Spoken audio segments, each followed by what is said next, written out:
We may get everything, or that which we take to be the most important in this outside world, but a lifetime of that, having that, versus a moment of meeting yourself on the inside, you can't compare the two.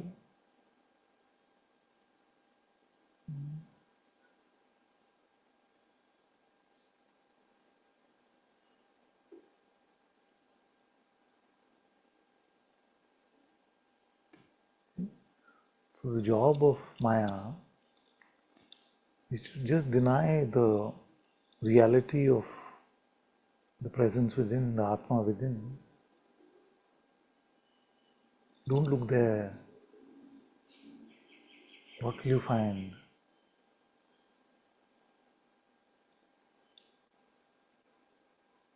But what you find is beyond imagination, beyond what you can understand in your head.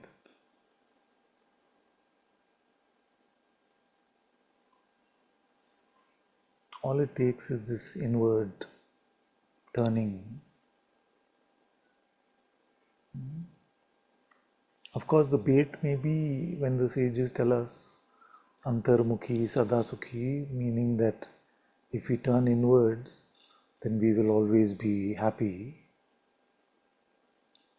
But that's just the bait. Once you buy it, you realize that my happiness or my joy or my state actually is irrelevant compared to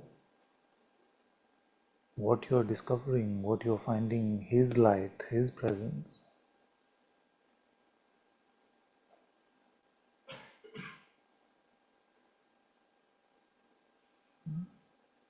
Which of course doesn't mean that happiness won't come, contentment won't come, it will.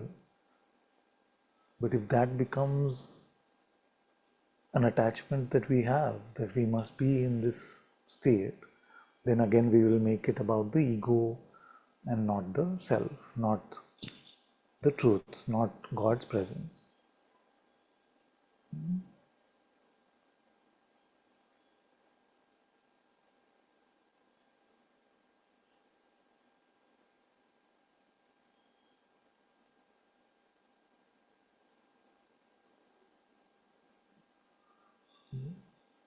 And this presence is the source of all love and must become the object of our highest love. So the source is not different at all from being the object of our love, which means, simply said, that His love for us is also our love for Him. As long as this play of seeming duality continues, and then that love is in service to Himself when there are no two. So love, peace, joy are truly in service to God. And when duality vanishes, only then we may say, in those moments we may say that they are in service to my reality. I am not to chase them or serve them.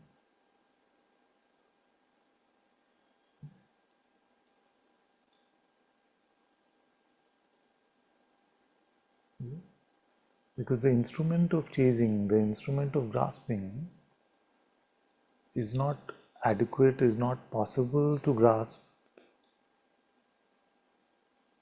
even love in that instrument.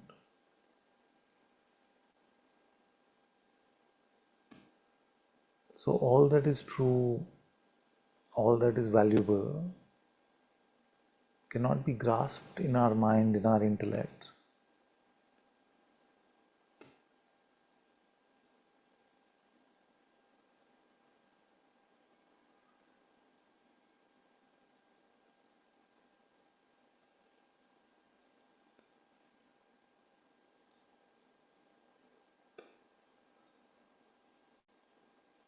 And what happens when we let go of our minds, our heads?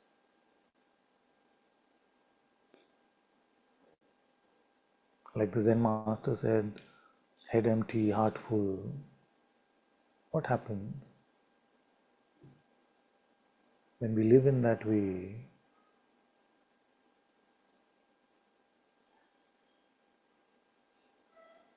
our entire life is transformed. What we take ourselves to be, what is important for us, all of those things are transformed. False knowledge, avidya, is replaced by self-knowledge, true knowledge.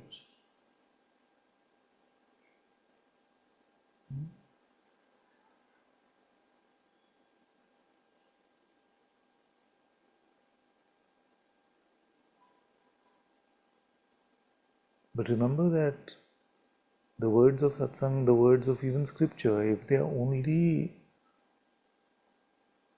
finding a way to your intellect, to your mind, then they continue to be avidya, ignorance.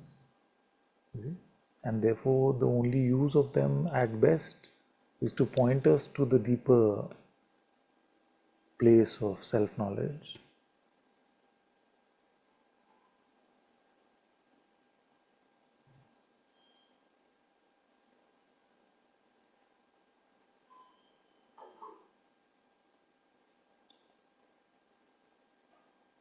So please come.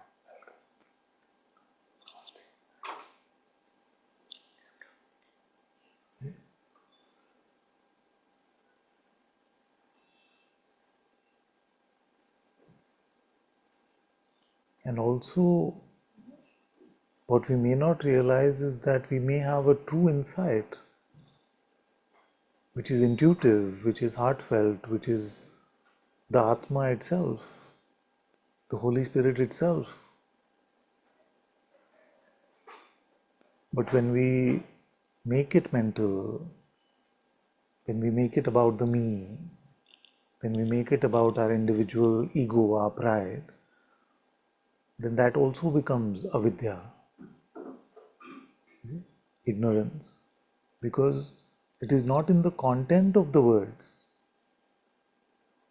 because the content of the words is available in books, in transcripts, all of those words are available. What makes satsang different from an intellectual discourse, from a mental framework of understanding God? How do you come to the company of God? How do you come to the recognition, the reality of God? That is what is important.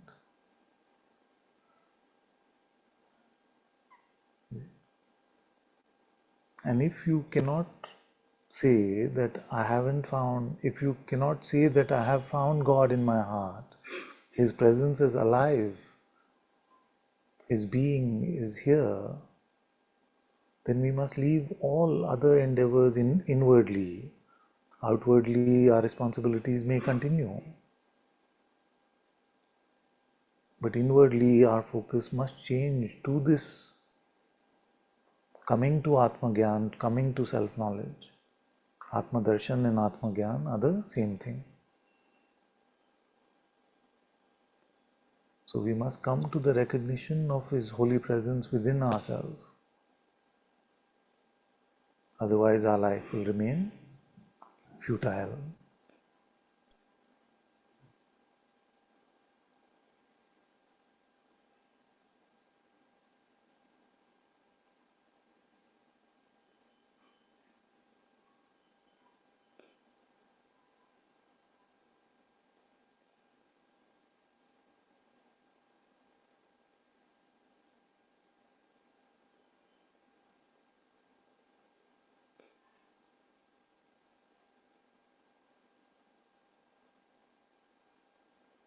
And many of you, many of us make this report that His presence is apparent when we look, or when we are in satsang, it is apparent. then you must check whether you leave the presence or it leaves you.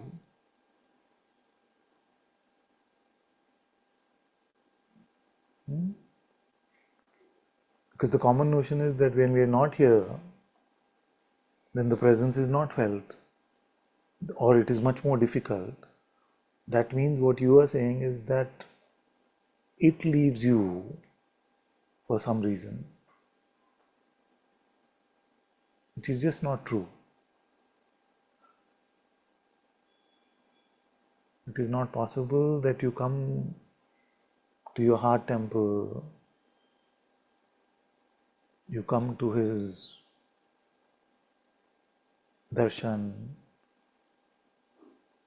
and he says, no, time over, you have to go now.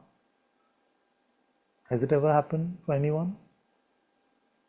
That you were in his light and he said, no, I have to go now.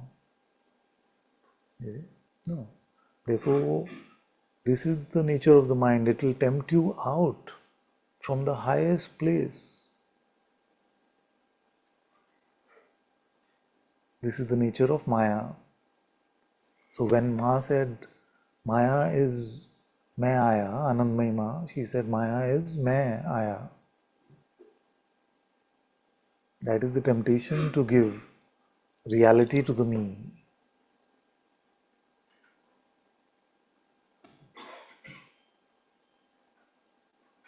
So remember that we leave God's presence, we leave God's light to cater to the non-existent egoic identity.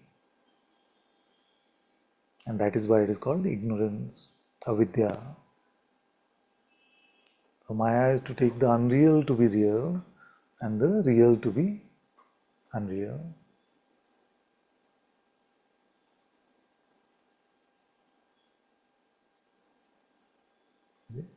So don't just dip into your heart, get a true insight, and then contaminate it with your specialness or your ego. That is called spiritual ego.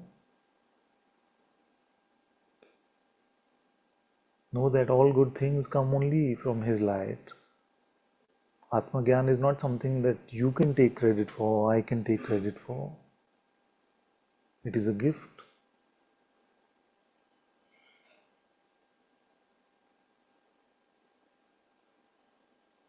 And as long as we can still take ourselves to be this individual entity, this body-mind complex, we must only give it one place.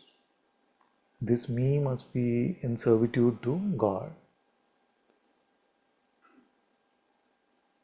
a Bhakta of God, not the spiritual achiever, not the finder, not the recognizer, because all of that is only a gift from him. As long as there is duality, it is a gift from him to us. And when there is no duality, then it is just he himself shining in his own light.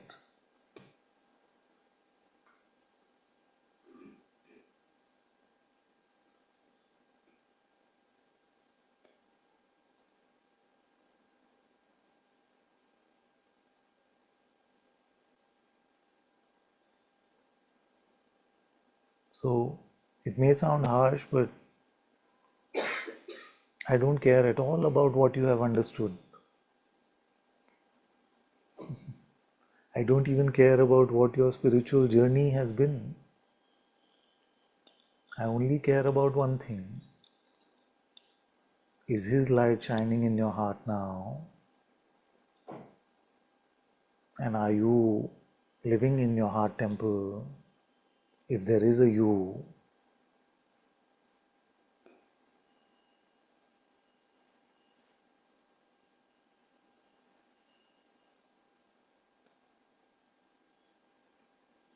so really simply put, only two questions are important. Have you found God? And are you living in his light?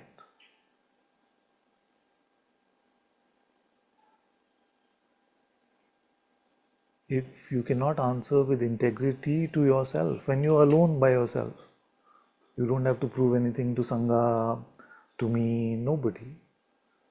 If you cannot with integrity say that you have found God, then you must change your focus from everything external to a deep inner quest of self-discovery. Because when you go looking for yourself, you will meet God.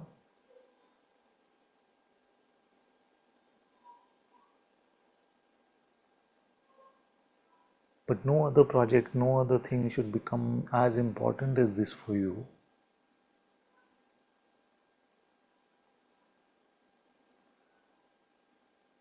You see? And when you find Him,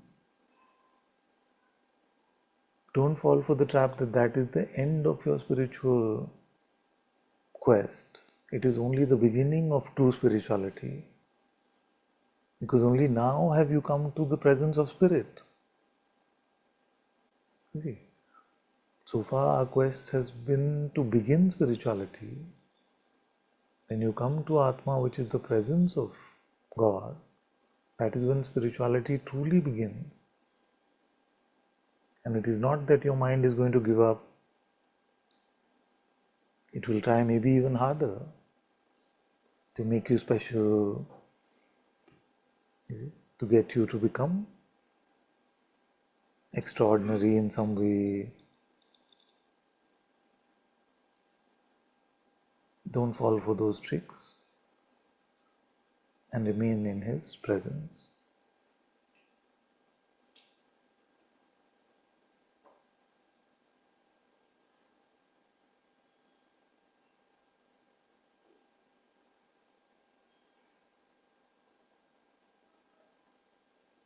When you come to the presence within, only in the light of this Sadguru presence can you recognize the unperceivable.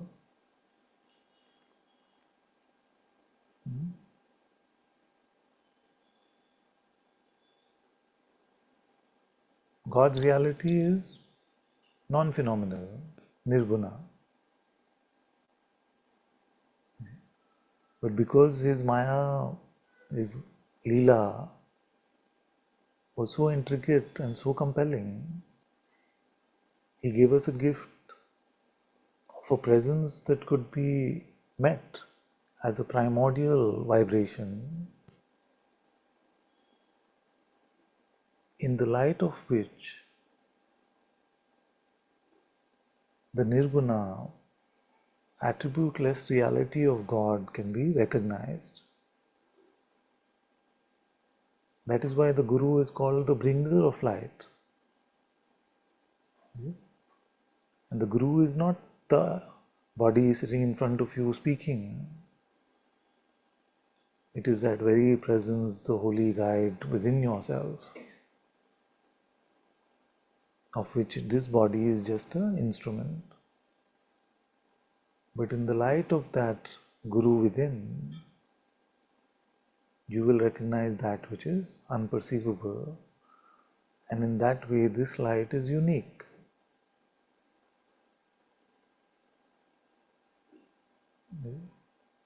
All other light shines a light on that which is perceivable. Only the Guru's light shines a light on that which is beyond perception. That which is boundless, that which is timeless.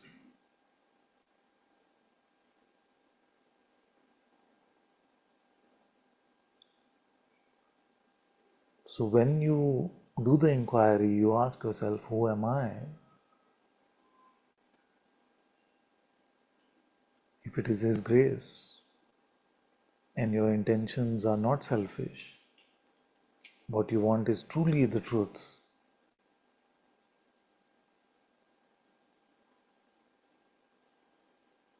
then the Atma within will reveal itself to you, and in the light of God's presence, God's reality will become apparent.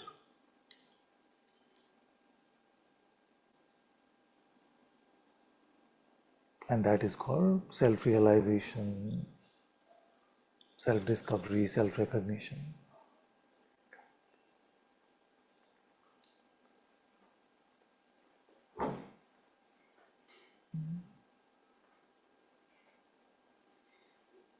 So true insight is possible only in the light of His presence.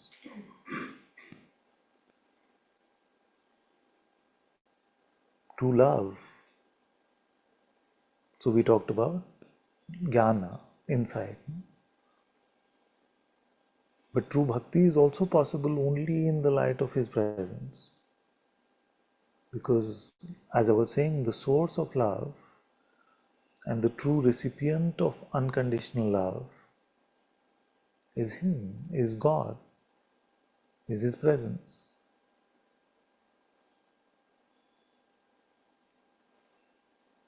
So, in the times where inquiry is not appealing to you, you're feeling like it is a mental exercise, it's just a wordplay, then love Him with all your heart. Don't ask how. Just love with all your heart. Starting now. Don't be sitting in your heads worrying about nonsense. You have a chance to love Him right now.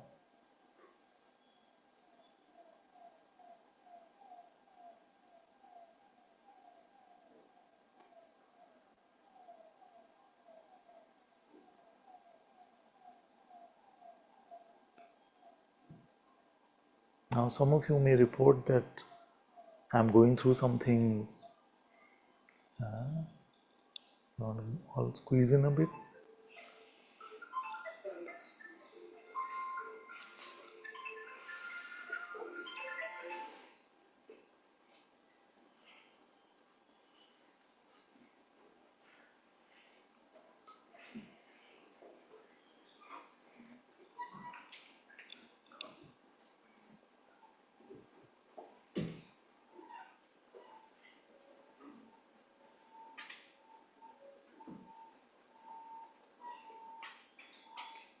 We're good here.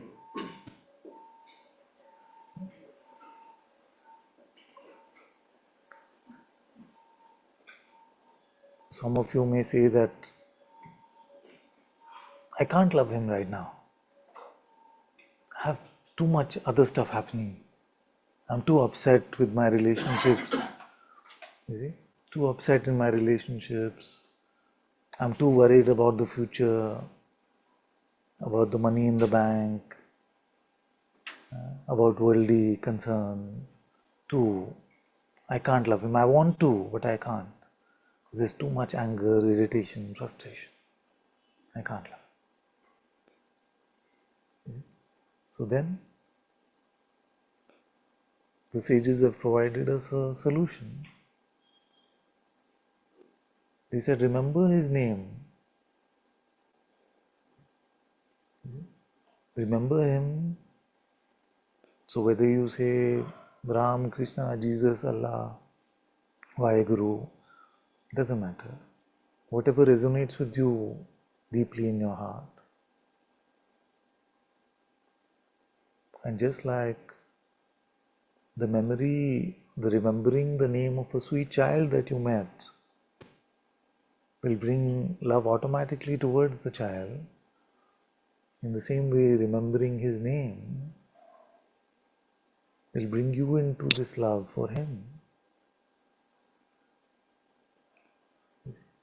That is why we start with Laya Samadhi, where we use the name of God, and then we may deepen into Bhava Samadhi, where we remain in the anchor of His love, to remain in the absolute silence, but in the presence of His light.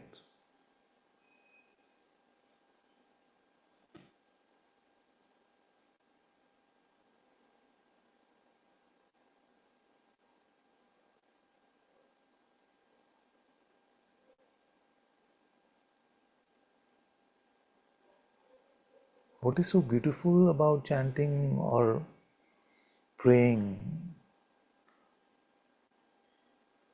is that although many times it may start as a mental exercise, soon you will recognize that your heart itself loves to chant, loves to pray.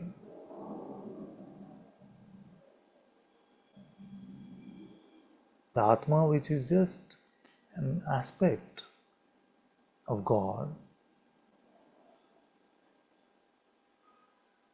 loves to be in prayer to its source, to where it came from.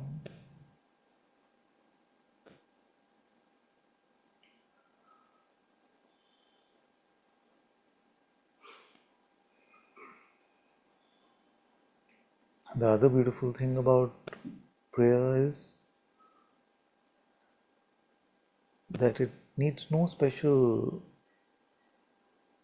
circumstances. You can do it all the time.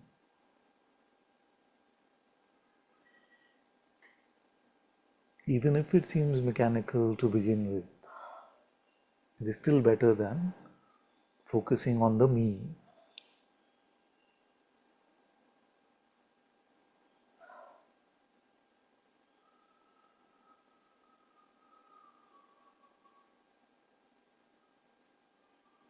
So in this way we can learn to deepen in our love for Him, recognize the infinite love which is present in our heart,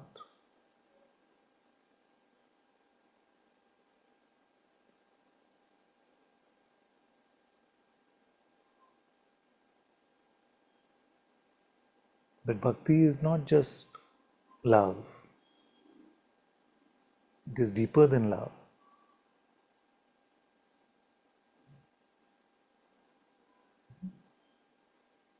You cannot live in a way of saying, yes, I love God deeply, but I will do what my mind wants. Basically, I will do what I want. So the other aspect of bhakti is servitude.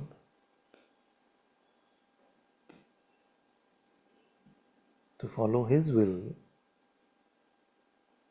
let Thy will be done.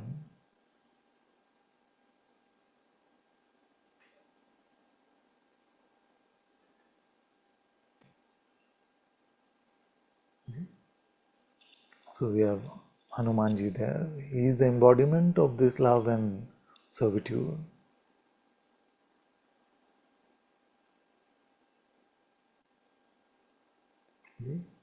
He sets the benchmark for all of us to try and reach.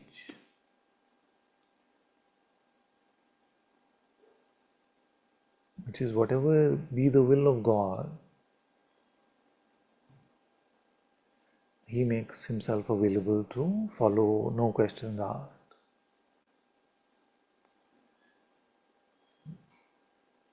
So when you come to His presence, allow Him to move you, allow Him to guide you.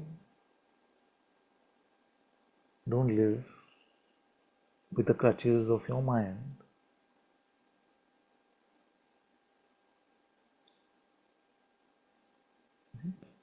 So in this jnana and bhakti, you have transformed your life from the way of the head, from the way of selfishness, from egotism, desire, to the way of the heart, which is the way of love, truth, and servitude to God.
Our mind fights this aspect.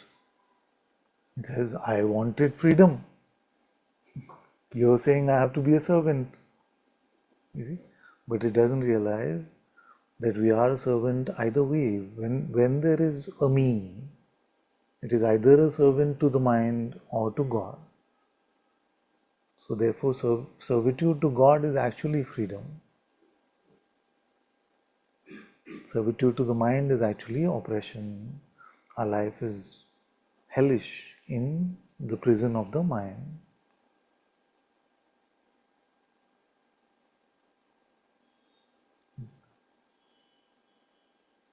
But we need faith, a deep faith in what your heart is showing you rather than what your mind is telling you. So, it is not to believe more the spiritual compartment of your mind. This is a bit subtle, so if you can pay attention to this. Many feel that faith is actually to believe spiritual thoughts or be convinced about spiritual thoughts. It is not that. It is to trust your heart insights, what the Guru within is telling you, more than what the world is showing you and the way the mind is interpreting the narrative of this play.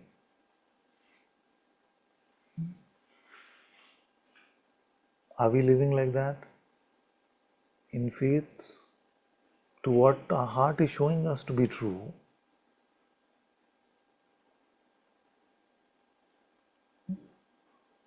So, what gets in the way? What gets in the way is our pride. We still want to be something. We want to be someone.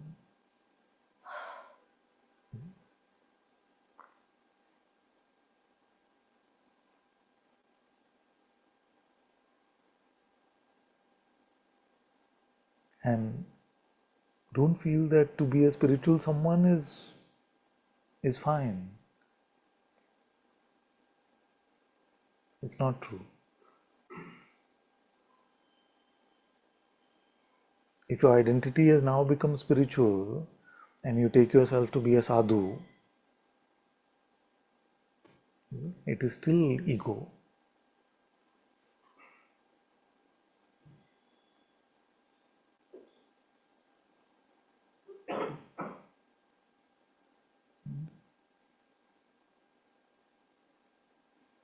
And even much more so would be if you take yourself to be free or enlightened or a master.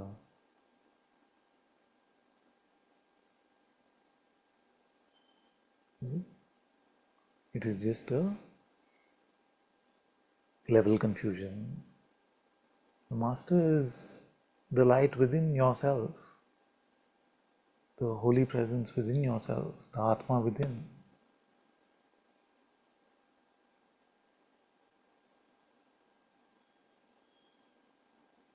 The name that you identify with, the form that you identify with, has nothing to do with that. So stay away from the spiritual traps of specialness.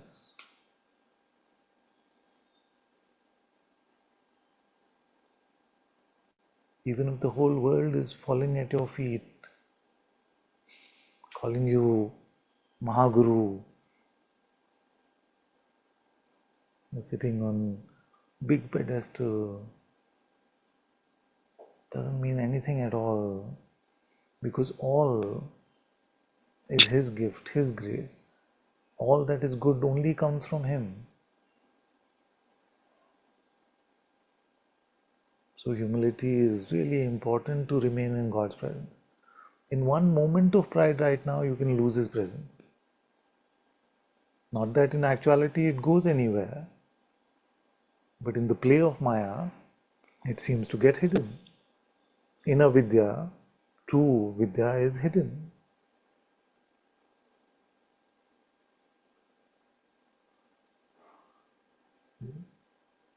So no pride, just humility.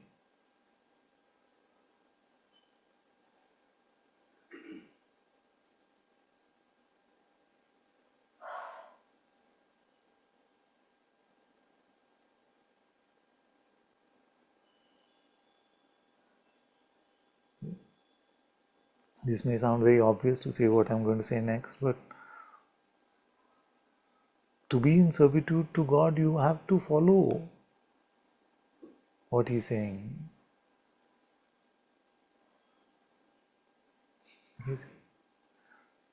Yeah? That obedience is needed. We may not like the word obedience again, it may sound like servitude again. But to follow His will is important. Most of us rush in and we don't wait even to find out what His will is. Something happens and we're already rushing.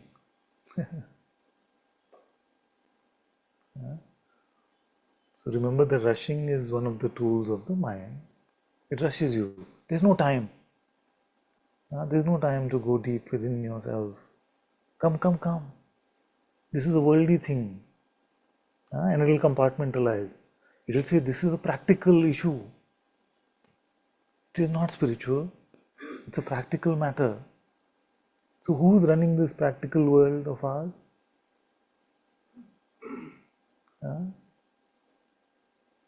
Who's running light and sound and magnetism and electricity and gravity?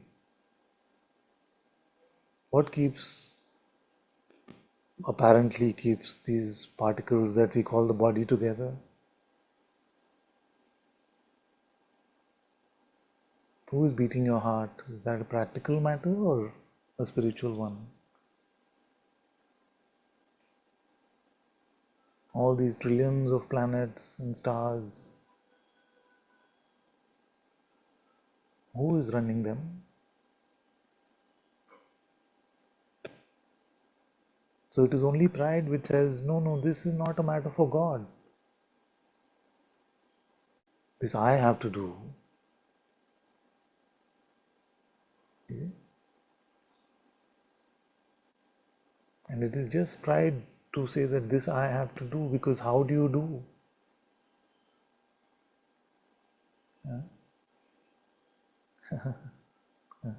I'm glad nobody said I'm fine, thank you. So we don't know how to do, we don't know how to move a finger. We just have theories. Oh, the neurons activate the nervous system. Just find one neuron and show me. Who knows how to do it? So we don't know, but we are quick to take credit. We don't know whether this is a dream state or a waking state. We don't know whether they are different in the first place.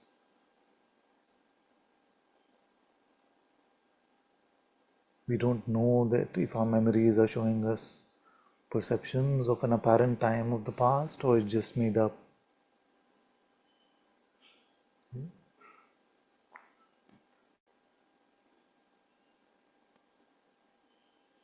If you really start looking for what you actually know, you'll surprise yourself.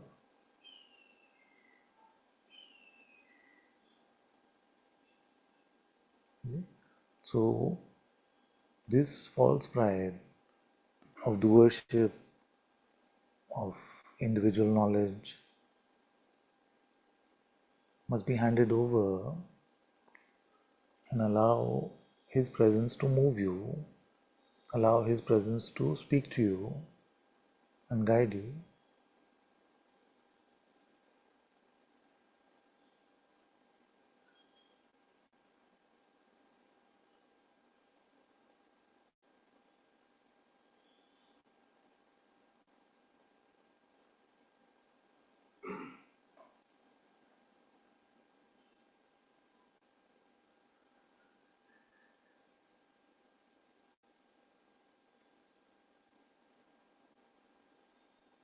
So obedience to his will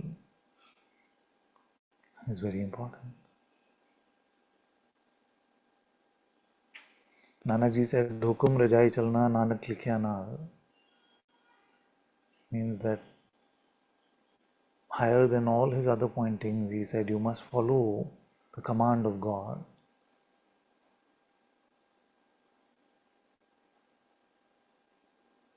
That's why it's so important. We put the reminder over there that all our mental smartness, all our spiritual experiences, all our tactics, nothing will work. But to follow his will is the most important.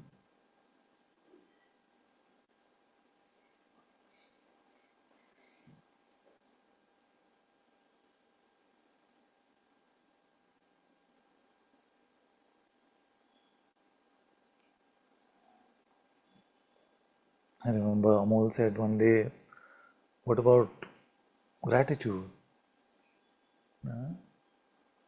And it really touched me. I feel like gratitude, gratefulness is really important. You see? And if you look at it, you see, we are full of ingratitude. And I'm including this one, of course. Most of you make the claim that you have come to God's presence.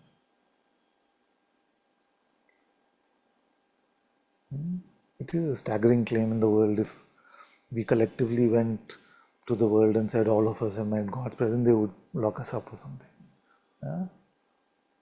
But most of you make that claim. Where is the gratitude for meeting God? How do we still mope in our lives? You've come to God, you've come to His presence, His light. Or so we say. Do we feel thankful? Do we feel grateful about that? He has blessed us with this highest recognition, God realization.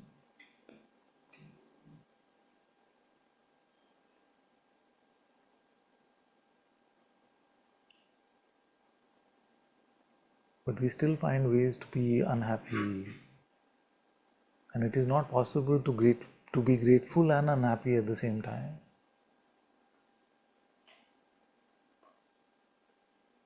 What else do we need to happen in our life for us to be grateful to Him?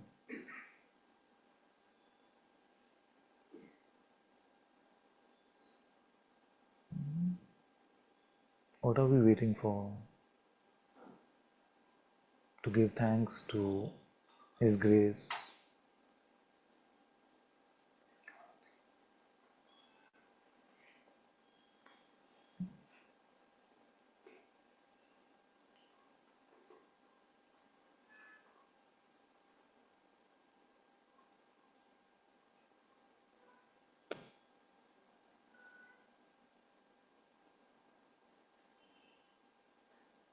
So Guruji said, thank you, thank you, thank you. Thank you is your highest mantra.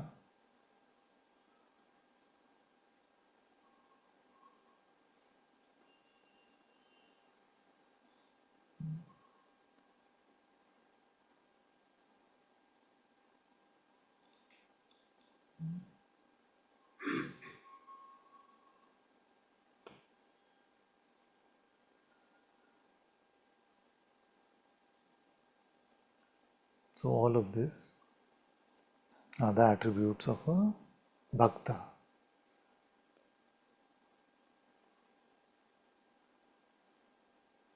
And both Gyan and Bhakti are two birds, are two wings of the same bird.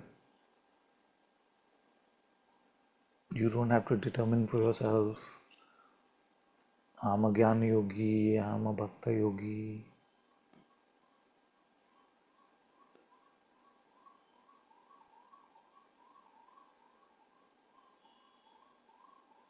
Just find a way to Him that resonates with your heart, to feel the longing for the truths, for God in your heart. And whether you say truth or God, it doesn't matter. If you're searching for the truth, you will find Him. If you're searching for Him, you will find the truth. That is why in India we say Satyam, Shivam, Sundaram. I mean, truth, the highest, God, and beauty, true beauty are the same.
So, Father, you talked about Bhakti today, and recently you have forwarded video of Saint Mary's inner castle, and seven mansion was there.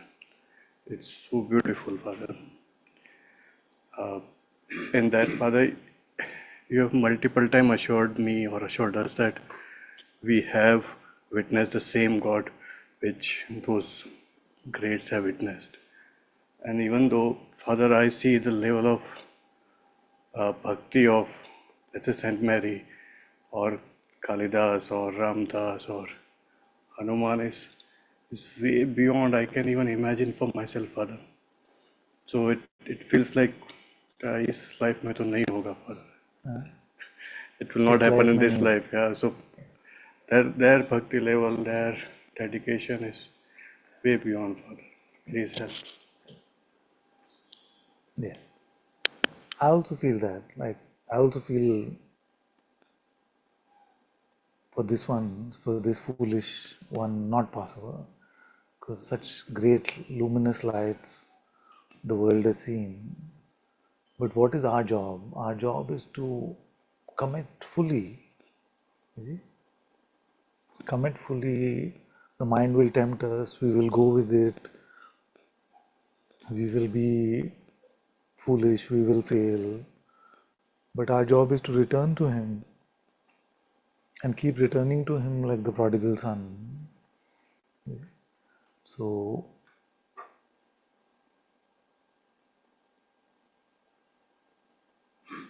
so we must emulate. You see, why do we put up pictures, why do we put up photos or sculptures, idols? We put them up because they're a reminder for us to emulate. And we must emulate to the best of what we can.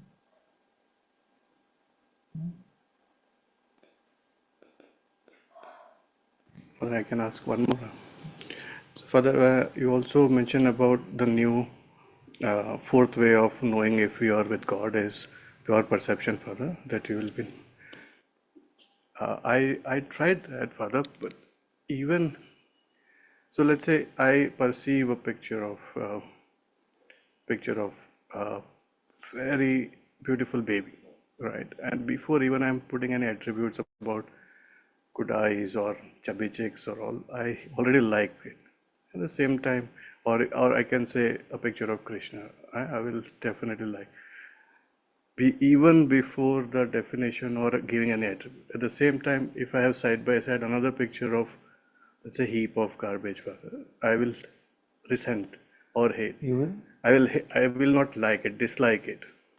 So even before putting any perception. So my question is that liking or disliking is part of Pure perception itself. already perception, or Okay, it has an intrinsic quality. So just like that. Which one is Krishna? Left one, Father. Huh? The left one.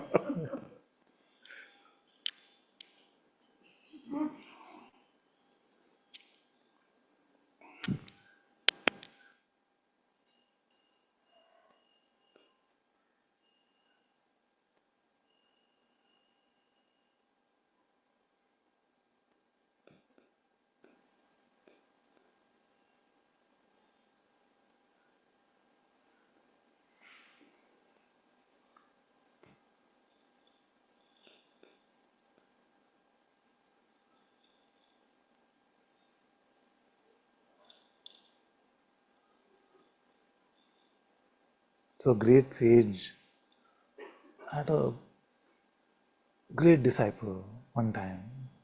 Huh? The disciple had important responsibilities. So, and the time with the sage was done.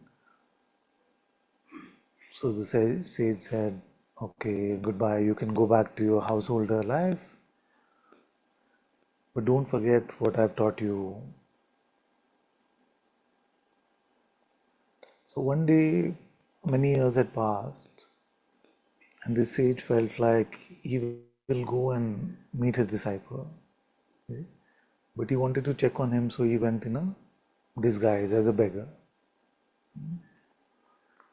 So he went to the town. So in the town, he saw his disciple, and at the same time, the king's parade was happening. So the king was on top of the elephant. You know the story? The king was on top of the elephant. So the sage goes stand next to the disciple, but he's in disguise. Yeah? So he nudges the disciple and says, brother, what is happening here? And the disciple gets irritated and, can't you see? The king is going. You see?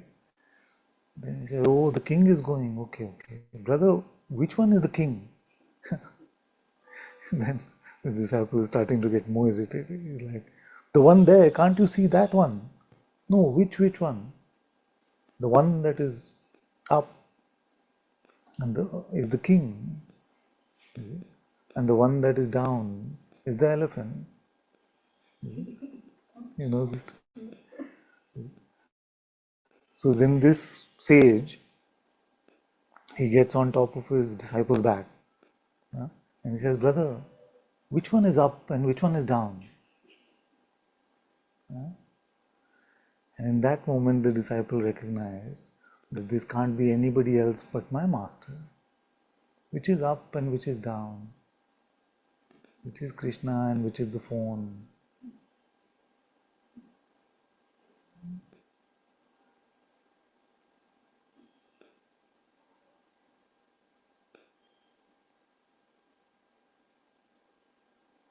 What is yesterday? What is tomorrow?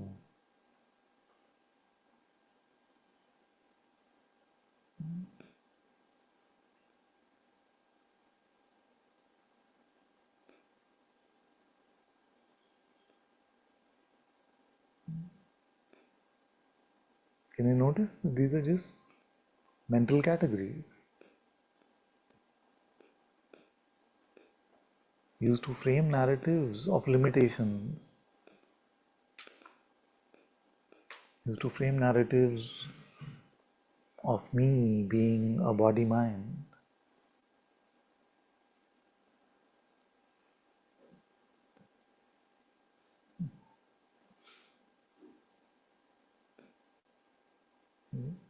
There's another version of the same story. It goes, so the sage climbs on his back, and the sage says, "Who's on top of who, brother?" Because the disciple says, "The one on top is the king, the one below is the elephant."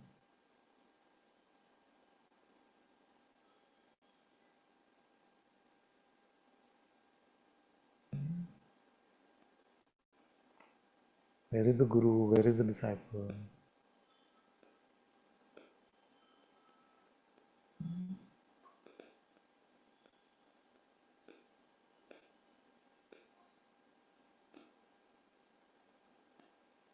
So we have to return to the innocence of a child. A sheer intelligence is running his life, but he is not labeling, she is not labeling. A child is not born saying, "Ah, mother, mother." Love. And yet the child knows, she knows.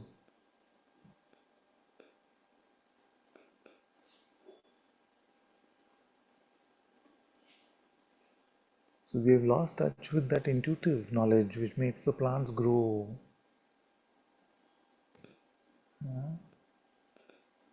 And the birds fly. They don't know now north, south, east, west.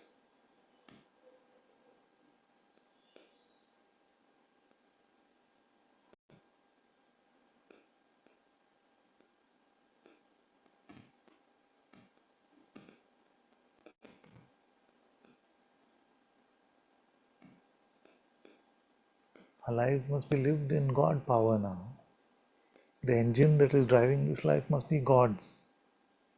Not, we are tired of this. We're done with this. Let Him move you, let Him guide you. He does not need you to categorize, to understand. All that is needed in the moment will come to your mouth, to your hands, to your feet. Live empty of all of this.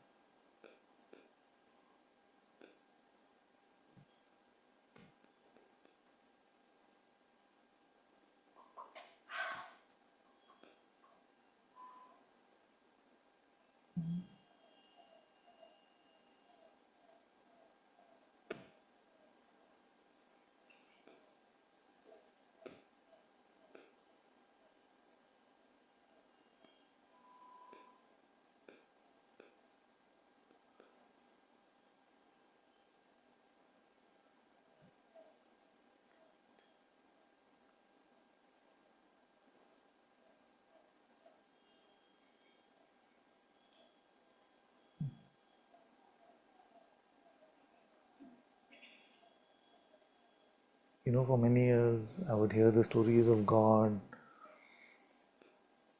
the beautiful Gitas, the Bhagavad Gita, Ashtavakra Gita, Ribhu Gita, Avduta Gita. But I would not meet them literally. I would meet them poetically, metaphorically, read the Yoga Vashisht, and you're feeling like, what fantastic stories. But you have to meet these stories, you have to meet Satsang, like we're asking for directions. You see? Which way is my home? So you're told, okay, go take a straight here, take a right, there you will find this, follow that. Follow like that. If you meet them romantically, poetically, if you meet them through the lens of your own understanding, if you're sitting in satsang and you're only confirming what you think you already know, then you're just serving your pride. instead of being open.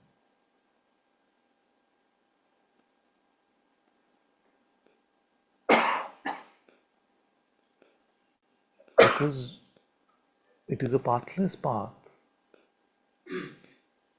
You have to get a sense of the way, and the sense will be gotten intuitively. You just have to follow.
It is not meant for you.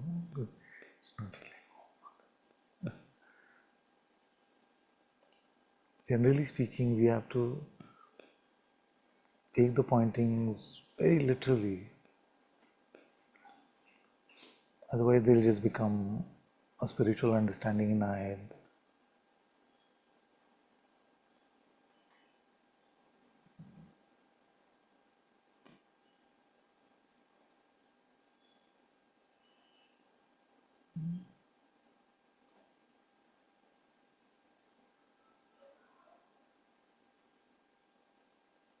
To follow His will, to become a true Bhakta,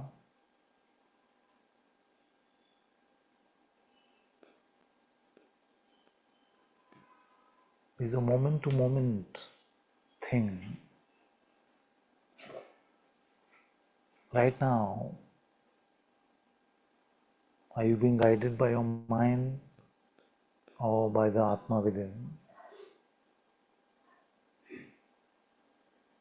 Is the focus on God or me?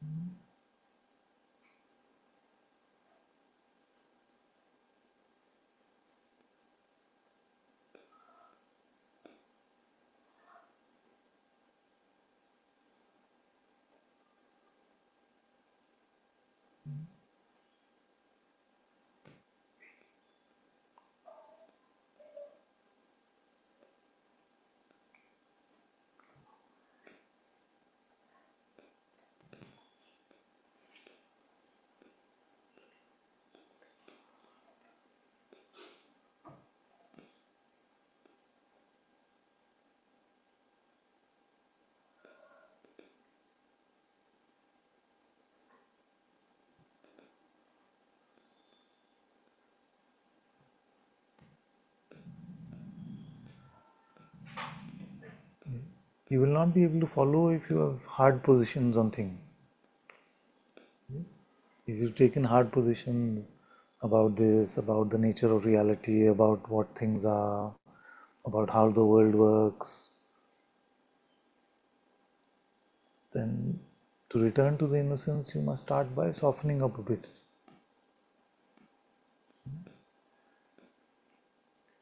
Soften whatever you think you know, then you will be able to keep it aside.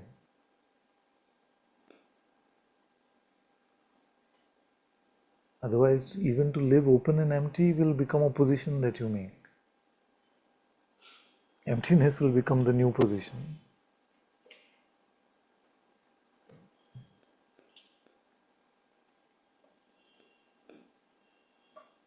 So first loosen your grip a bit, then your heart will start to shine a bit more. If you know too much, then you don't make enough room for God's light.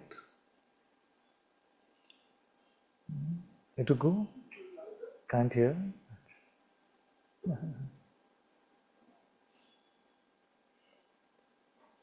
I was saying that if we know too much, then we don't make room for God's light, for the heart's light to pervade our life.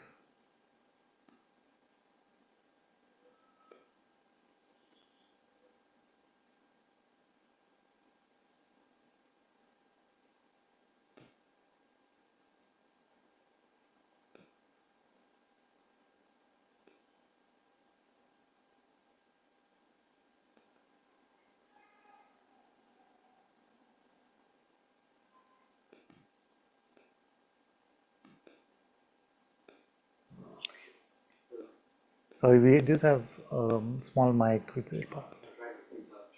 No, it's not for this room, otherwise I would have used it also. It's for the people listening on Zoom. Okay, how do I press this? You don't have to press. Okay. Namaste, Guruji. You spoke earlier about Bhakti and Jnana being the wings of two wings of the same bird. And you just now mentioned that make room for God in your heart in our day-to-day lives. Would a prerequisite be, at least a start, be through bhakti? Yes. When we turn to Him, then He sets the way. He shows us the way step by step.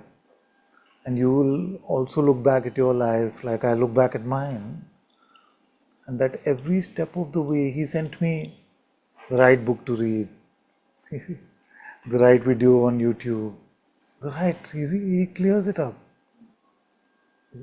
So our job is to really wholeheartedly turn to Him. The method He will provide. And I've always said that method is secondary to intention. If your intention, if your deepest wish, longing is to find Him and live in His light, then the method will come to you. There is no doubt about that.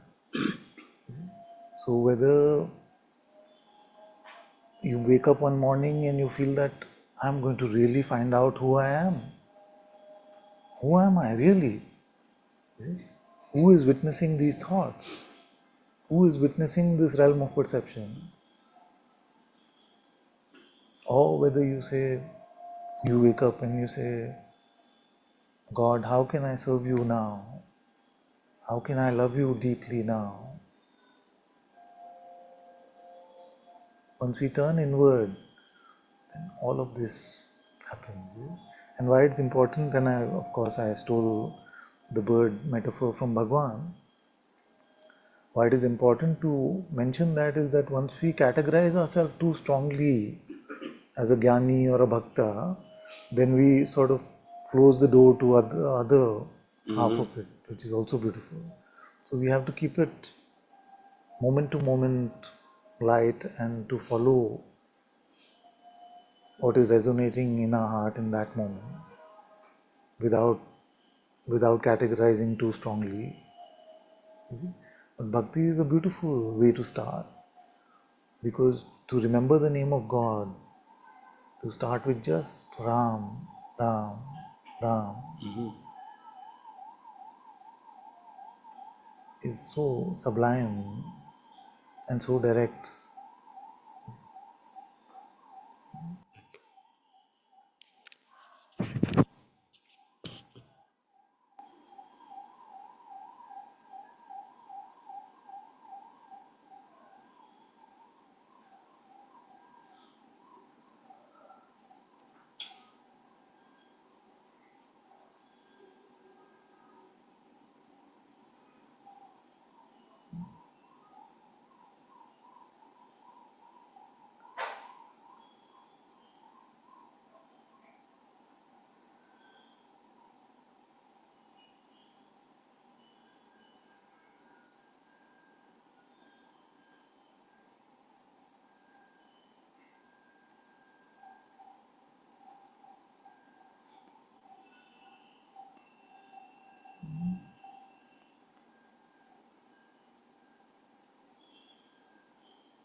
So the two main questions are, have you found God?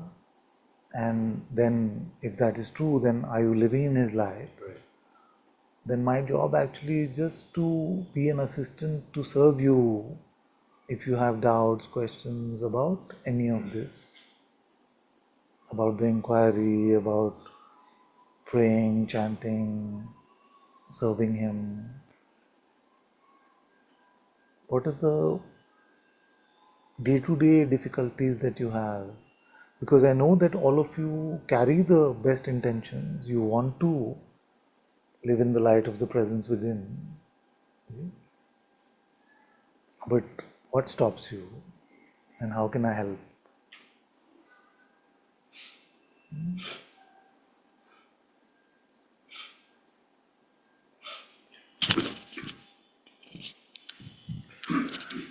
I have to rely on my own ideas of what I have to do. I have trust in that rather than letting it Yeah. unfold on faith. So that's why first method is to short circuit that first thing in the morning. Are you trying that? What happens? I try it. Sometimes it's fine.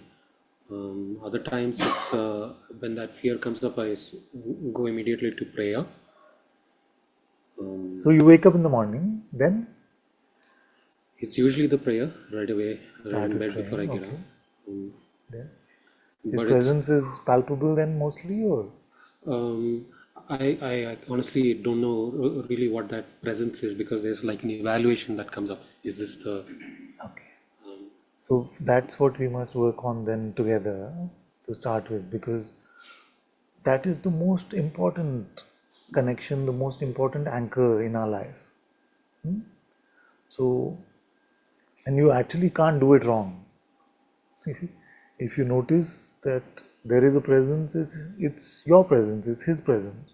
There's no distinction. You see? So, right now, can you check?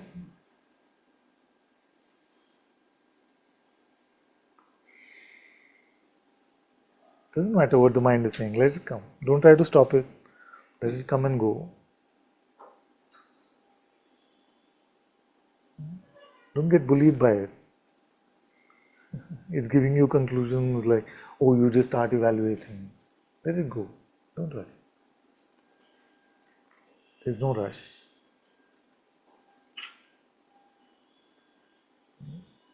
Can you stop being?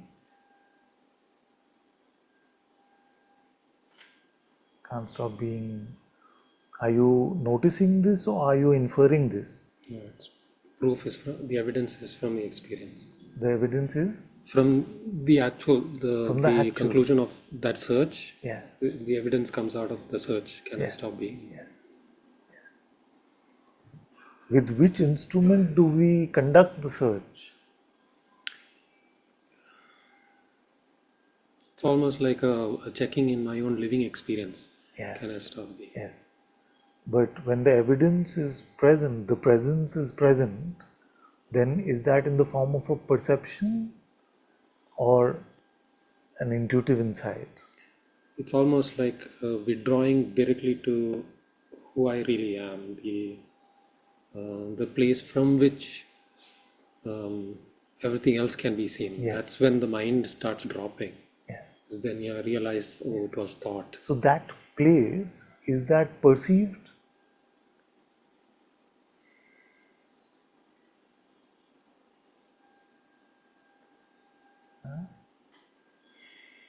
How? What is the mode of knowledge with which we even speak about this presence or that place or the heart altar, whatever you want to call it? Many words for it, like you can call it reality. I'm more drawn to that word. Yes, but is it Sober perceived? reality. It is known, but it's not perceived. So, what is that distinction between knowing, and by knowing, I'm presuming you're not saying just conceptually known. Yeah. You see, it is met, but not met with perception, you see, which itself is quite absurd, isn't it? That is there a phone in my hand? You see? So, if someone came to you and said, I don't perceive it, but I know there is one. You would say this one is loco, no? So, and yet, when we, in the inward search, in the inward journey, we come to the presence of being. The presence has the subtlest primordial perception, like the subtlest, but we cannot really say that we perceive it because it's on the cusp of phenomena, on the cusp of phenomena. It is not the pure nirguna, the pure non-phenomenal. The Atma is, that's why sometimes I say it's both, where you can notice its presence. Some may notice it in the heart, some may notice it around the body. But when I say what is its boundary, we say that it is boundless. And we cannot perceive the boundless. So that is the knowledge that you're talking about. You see, it is known, but not perceived. And yet, in its primordialness, it is also the subtlest vibration that I am. I am. In the heart of the absolute I emerges this vibration, I am. And although that I amness itself is boundless, yet it is saguna in its being, in its presence, the ability to meet that. And we must not try to understand too much what I'm saying, just follow in the heart. You see?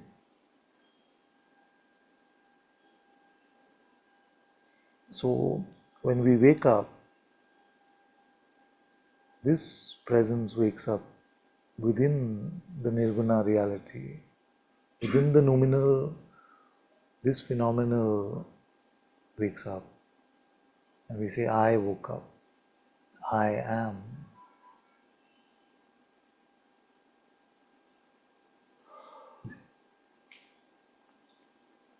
Are you able to follow? Yeah?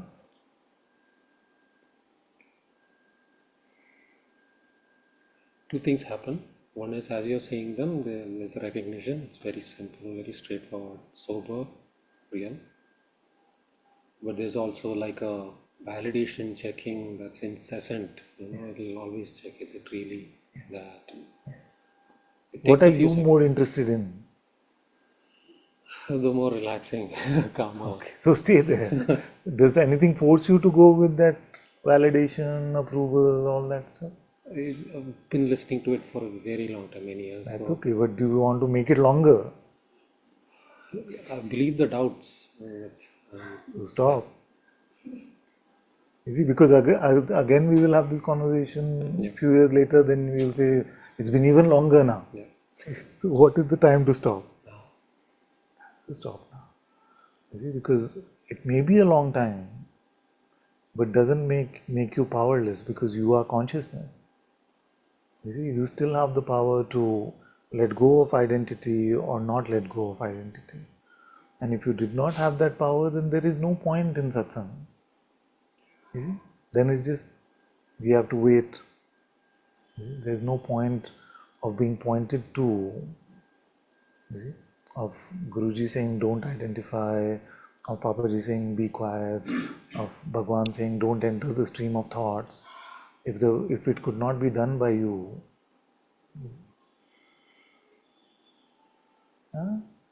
just because it, like a tantruming baby, asks for your attention doesn't mean that you give it to it. It's almost like it's too late. That's the message from where? Yeah. Is your heart saying too late now? It's closed. Atma Gyan window closed. No. No. You see? So careful of these messages from the mind, because if you value them, then they will seem valuable. But the value is given by you.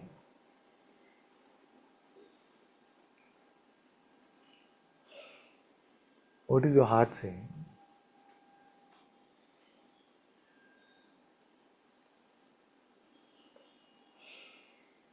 Not relevant. Huh? Those messages are not relevant, doesn't speak of truth. Your heart saying that those messages are not relevant. It's known that It's it's not showing us, no? It's showing us that we can just safely let them go.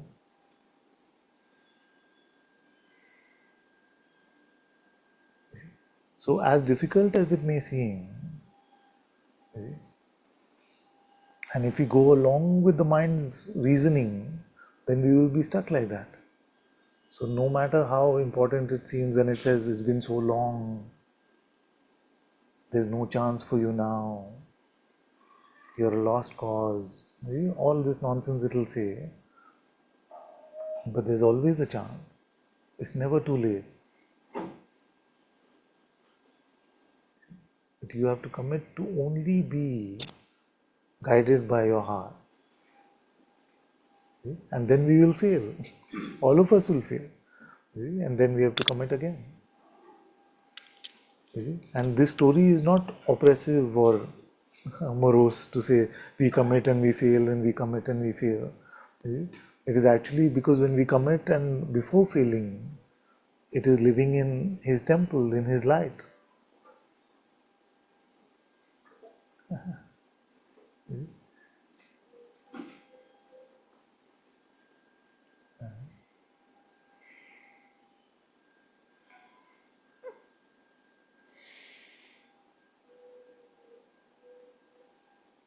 You must not buy into any of its ideas.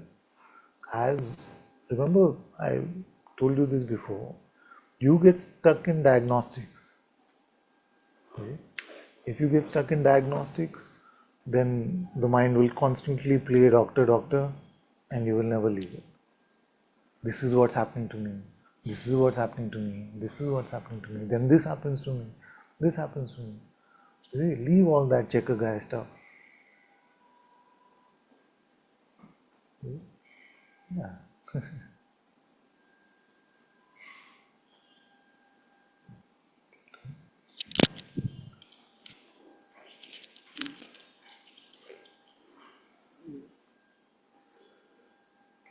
In meditation, when I'm sitting,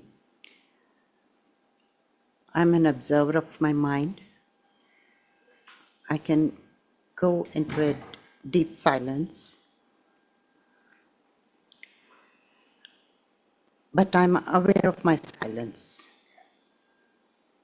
So, who's observing, even awareness? How do I know that there's an awareness behind that awareness? Yes. So, how do I get there? Sometimes I feel I'm in silence, I can sit, but I have had this practice.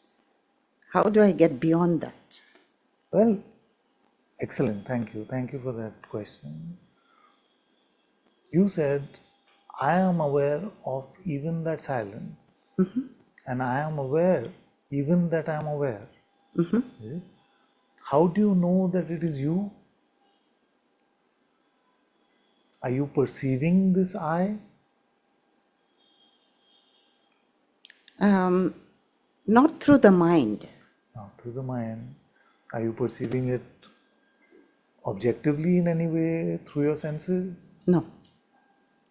And yet, even if I told you it is not you that is aware of this silence, you will say, you don't know what you're talking about. It is I that is aware of this silence. You see?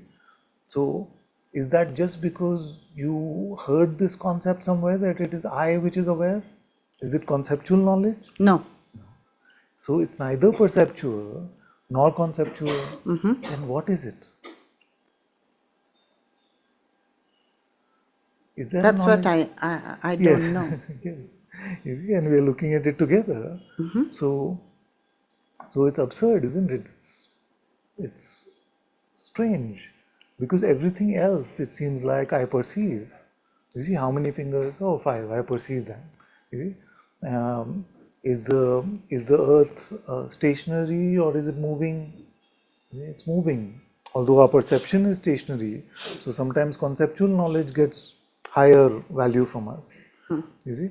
So but this I, you say, I neither perceive it, nor do I have just a notion of it. You see? It is very apparent to me that it is I which is aware. Isn't it? It's apparent to you, isn't it, that you are aware of the silence. But this apparency is through what mode of knowledge? That is what is confusing, isn't it? So this is what we call intuitive insight or heart knowledge or Sadguru or Atma Darshan, Atma Gyan. This, where it is beyond perception and it is beyond concept, and yet it is clear to you that it is I. Now if somebody comes and tells you, can you draw this I out? Can you draw this I? Does it have a shape? No, there is only silence. Only silence.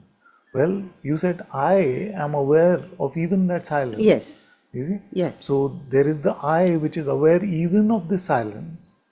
Does that I have a shape? No, Doesn't have a shape. Any quality, any attribute? no.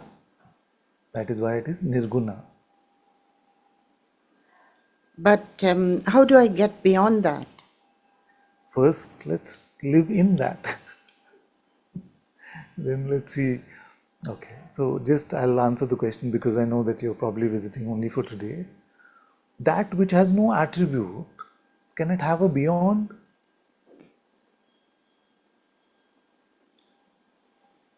Only attributes can have beyond, closer. You see? All these temporal and spatial things only belong to the realm of attributes. That which has no attribute, has no shape, no color, no location. You see?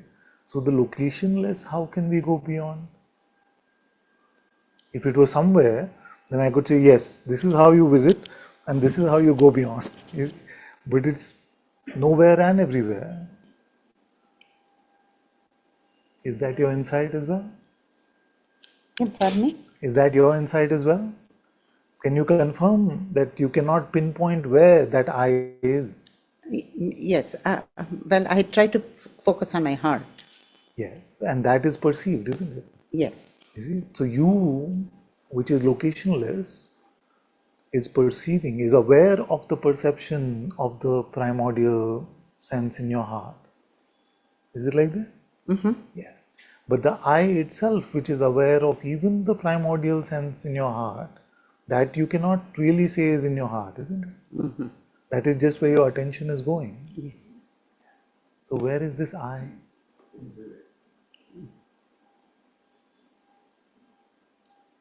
So where you know this, where you recognize this I which is aware, stay there. Okay. Don't rely on any other mode of knowledge. Then that. I get that point. Thank you.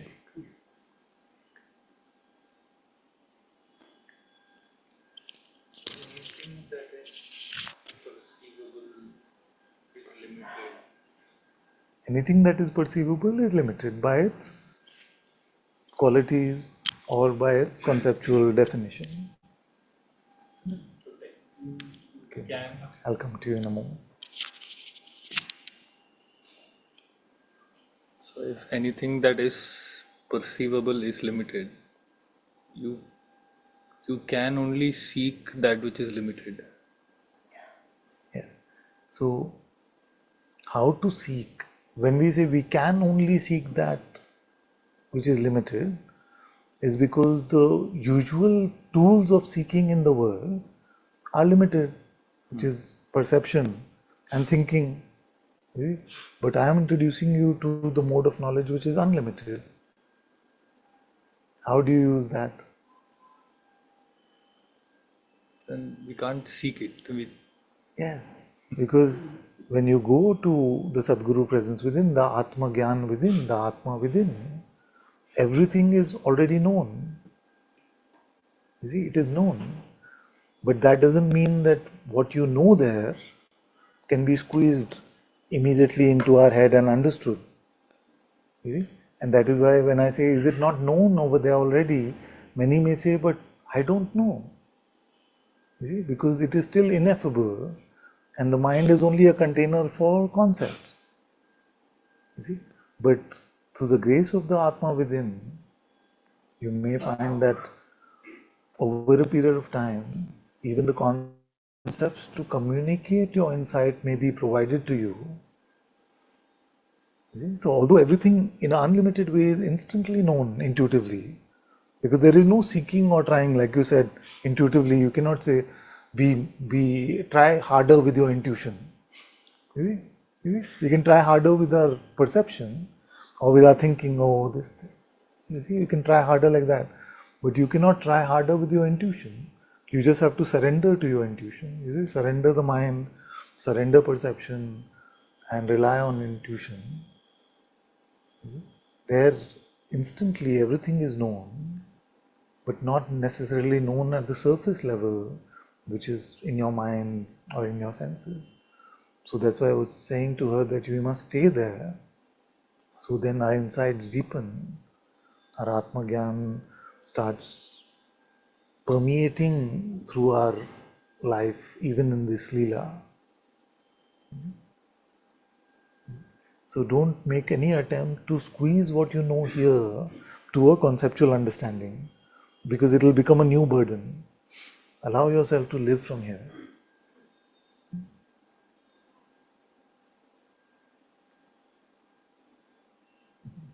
And that is why someone like Maharaj, who was illiterate, didn't even go to school, his words have been transcribed and that has become such a beautiful scripture, I am that. You see? Because the heart provides the words when it is the right time. So it doesn't have to do anything to do with our education, what we have read, what we have learned.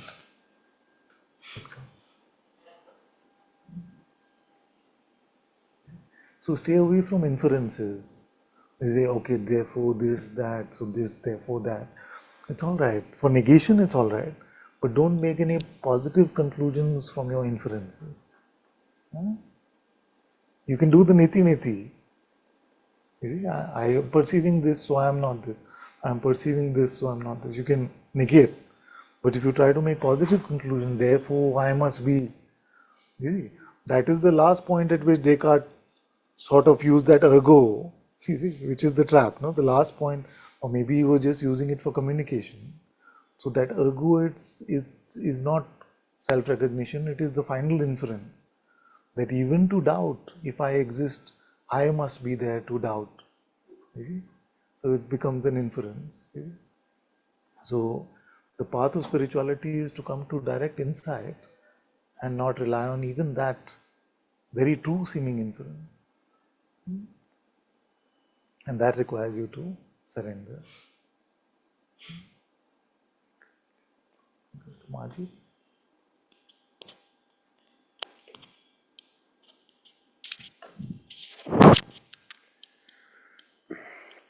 I was just checking in to see how much of this is coming from my mind. And I think it's one of those things I just need to really sit on and contemplate. But it's about the primordial vibration. And the question that comes is it limited to the body? So let's find out first if there's a difference in these two questions. Can you stop being now? And am I aware now? Can I stop being now? And am I aware now? Does that lead to a qualitative distinction in the insight? Is there any difference in the answer? Try to stop being.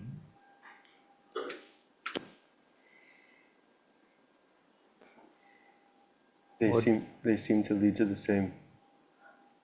Try to stop being. Have you stopped being? What do you notice that you say, I'm still here?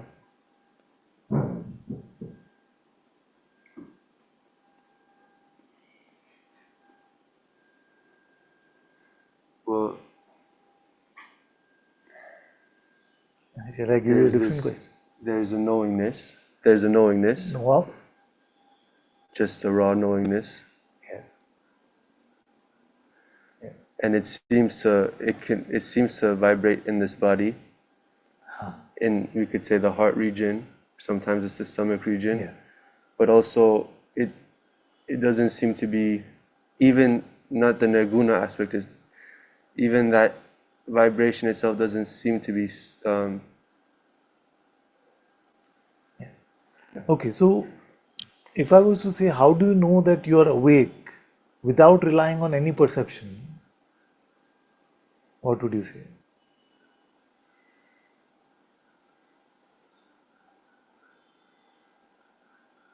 No sight, no hearing, no taste, touch, smell, nothing. Are you awake? yes. What is that wakefulness?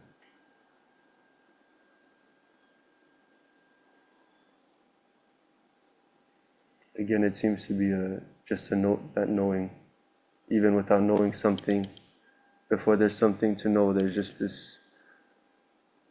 Yes, but what is this?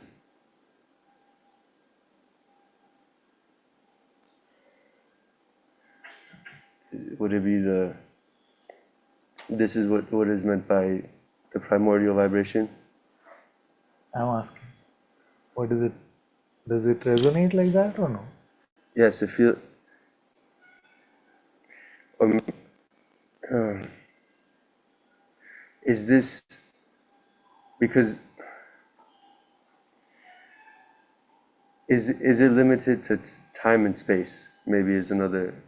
It might not be limited to the body. What is getting in the way of your inquiry is your knowledge. Yes. So leave your mind, just return to innocence first.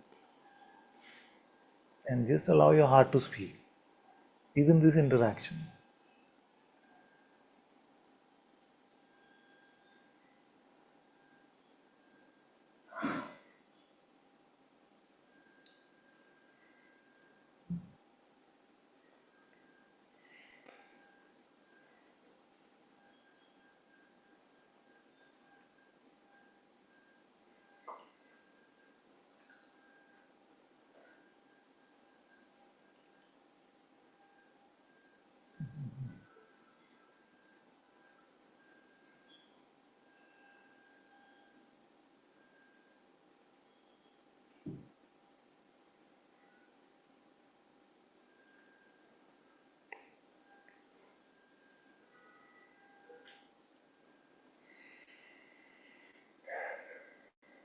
Mind tries to draw some conclusions and say something. Just let it go. Those conclusions, today's conclusions are tomorrow's confusion.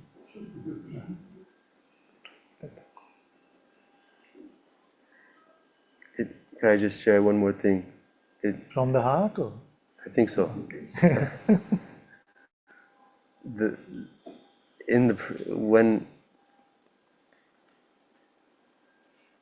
in this I amness, it seems like until the mind suggests I am a body, no such concept even. It's just this.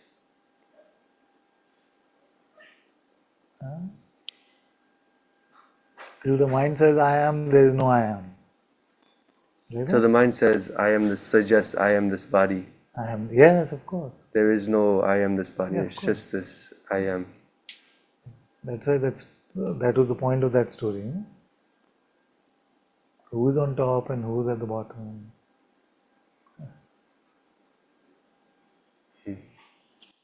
Which one is the phone and which one is Krishna?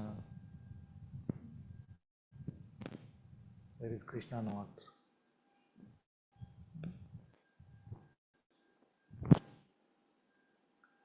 When did you come? I didn't see you come.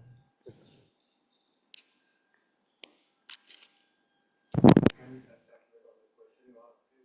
which is? Yeah. Did you go to sleep last night? You slept very well. So then when you woke up, what happened?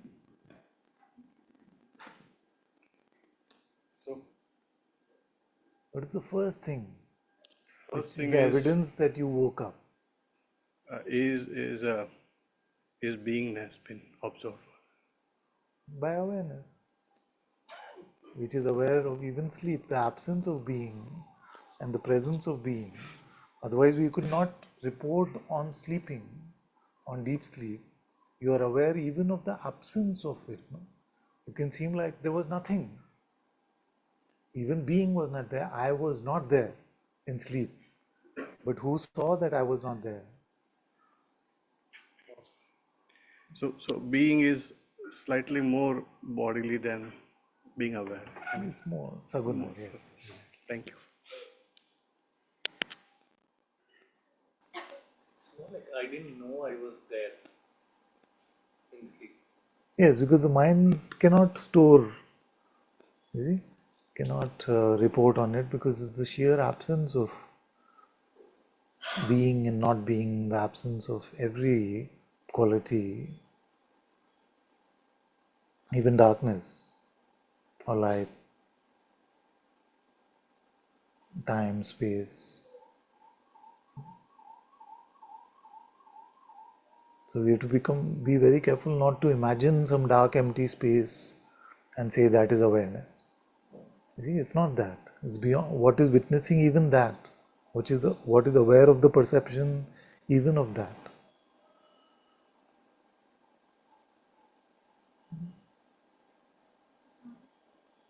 Mind.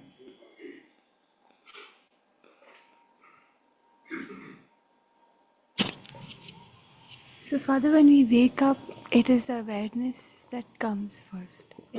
When we wake up, it's the Did realization you of, sleep last night? yeah, You slept. No? yeah, Who's aware of that? Somebody told you you were sleeping. Huh? no, You know you slept. yeah. How do you know? Actually, I didn't sleep. Huh? I didn't sleep properly. Yesterday Yeah, you slept. I, Sometime you must have slept. yeah.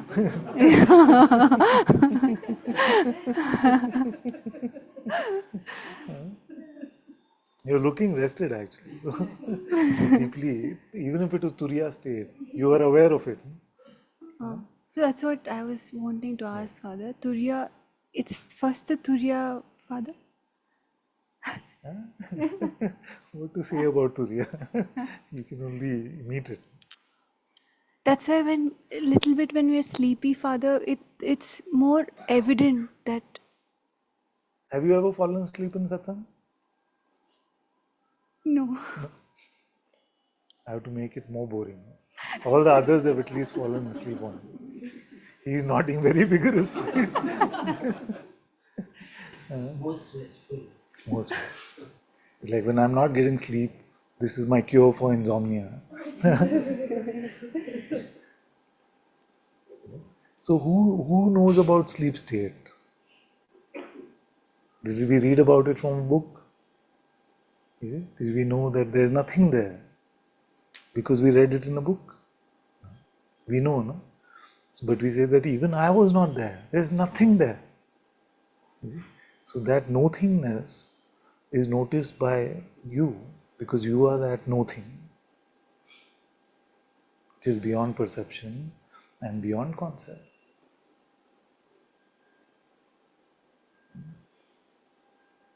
The same one which is aware that of your being, of your waking right now, that remains unchanged. So that unchanging reality is you.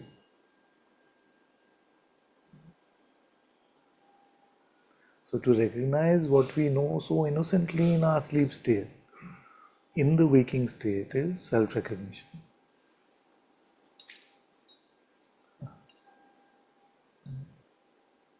Because in the waking state, Maya confuses us, compels us, tells us this is true.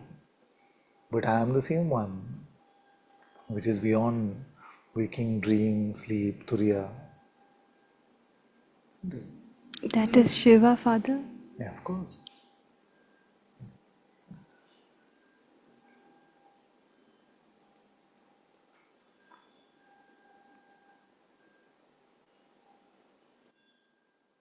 Father, I want to share one more thing, Father. Louder so they can hear. Sorry. So when you were talking about I didn't yesterday sleep, there was I had very disturbed sleep. In that, something bad was happening, and I was constantly chanting Om Namah Shivaya, Om Namah Shivaya, and I was aware of that, Father. Yeah.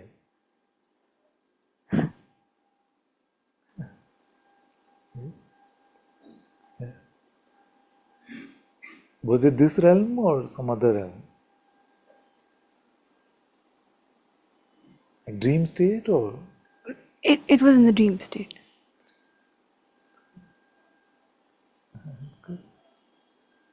The screen is the same, the light is the same, just these universes change. You see, and just to make sense of it, we say that was dream state and this is waking state.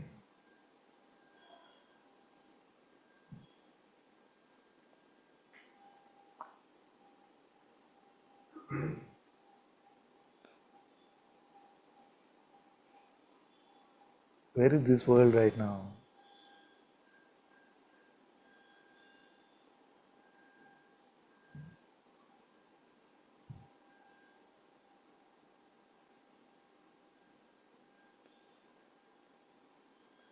You say outside. Huh? But outside what?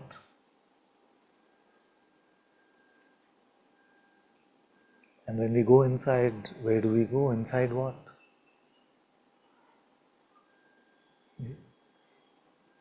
It's so common, no? Go inside. Even I said Antarmukhi, Sadasukhi. Huh? The one who turns inwards is always happy. But inwards where? The mind says inside you. So that means inside the body. Then it would be like an X-ray machine. If you went inside the body, then you would see bones and flesh and blood. But there is an inside which is not inside the body. And in that inside, we say we had the dream in which everything was there, mountains and rivers.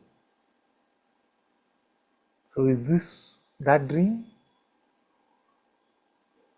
Could we have had exactly this moment happening in a dream? Yeah, you could have. This could be, you could wake up right now and say, this man was saying some stupid stuff. No? So, let's say that.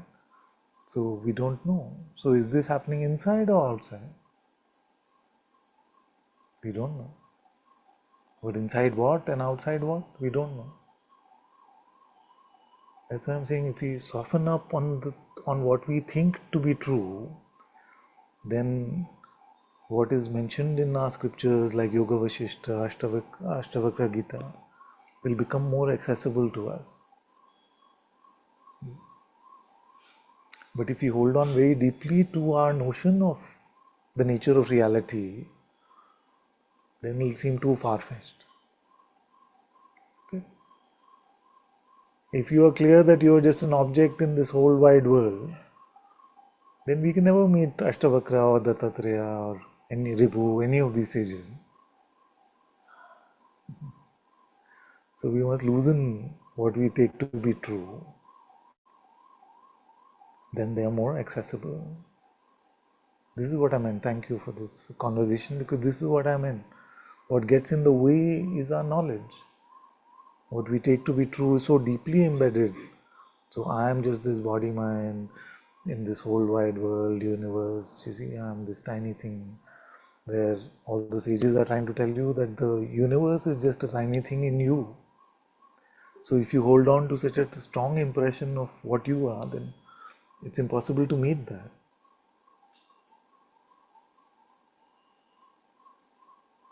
Is the universe an object in you, or are you an object in the universe?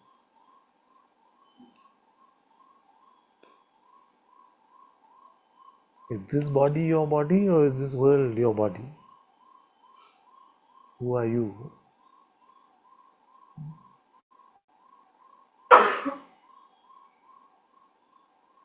Somebody raise their hand? Yeah. So they say that there is a lot of bliss in the meditative state. So, as a beginner, how do you get there? And when you say you let go, how do you do that? So let's start with the second question. So we say let go. Let go of what? Let go of our thoughts, we say. So the Zen master said, keep your front door open, keep your back door open. Thoughts are visitors. Let them come and go. Don't serve them tea. So what is the tea that we should not serve them? That is the way to let go. Okay? So what are the two ways in which consciousness can engage with the thought? Let's look a little deeper into this so that we can really explore what is this let go. What are the two ways? A thought comes. Thought is perceived, isn't it? How is the thought perceived? That itself is a beautiful contemplation. But in some way it is perceived. So perception happens with attention. So what our attention goes to, we say that we are perceiving that. Okay? So first tool of consciousness is attention. You see? Now just with attention to the thought, you see, would that be called serving it tea? Could it be? In a way, like many yogic sadhus are trying to withdraw their attention and keep it centered on a mantra, on their breath, on something else, so that attention doesn't go. You see? But even if attention went, you see, have we identified with the thought yet? You see? So suppose that two thoughts came. First thought was, oh, the weather in Switzerland is not suiting me right now. You see? That was the first thought. And the second thought came and said, Bangalore is so crowded. So what do we identify with more? Both are given attention. You see? That's why we are able to say the thought said this. You see? So there is a second power of consciousness, which is belief. You see? Which is to give truth value, which is to say that this notion actually captures reality in some way, is a true determinant of what is. You see? Therein lies the trick. You see? So to not serve them tea, because the visitors noticed. That's why we say thoughts are visitors, let them come and go, don't serve them tea. Is don't grasp, don't believe, don't identify. Follow up on another thought. Exactly. Yeah. Just let them come. You see? In any case, the follow-up is a fallacy because we don't know how to create a thought. You see? That's another thought which tells us we create the follow-up thought. Because can you tell me what your next thought is going to be? Maybe something related to the traffic in Bangalore, something that may Yeah. have happened in the So past. it'll come, isn't it? So it's just going to come. But nobody can say I can predict what or I'm going to create my next thought. It's just something that comes. So allow all of them to come and go. You see? Don't grasp at them, don't believe them. Because the Buddha told us that grasping is suffering. You see, he was not talking about a worldly grasping. He was not saying, don't grasp this, don't grasp this. He was talking about this grasping, which is with belief, with identification. Because that leads to attachment. That leads to identification of yourself as a limited body mind. So, what is the way to let go? Let them come, let them go, let them come, let them go. Now, initially, what will happen, and even later it will happen like that some thoughts will seem really important and we will believe them. You see? So, but when we notice that we are falling into that mental trap, then we return to just the letting go. You have to work at it. Yes, yes, yes. It's not easy. It's simple but not easy.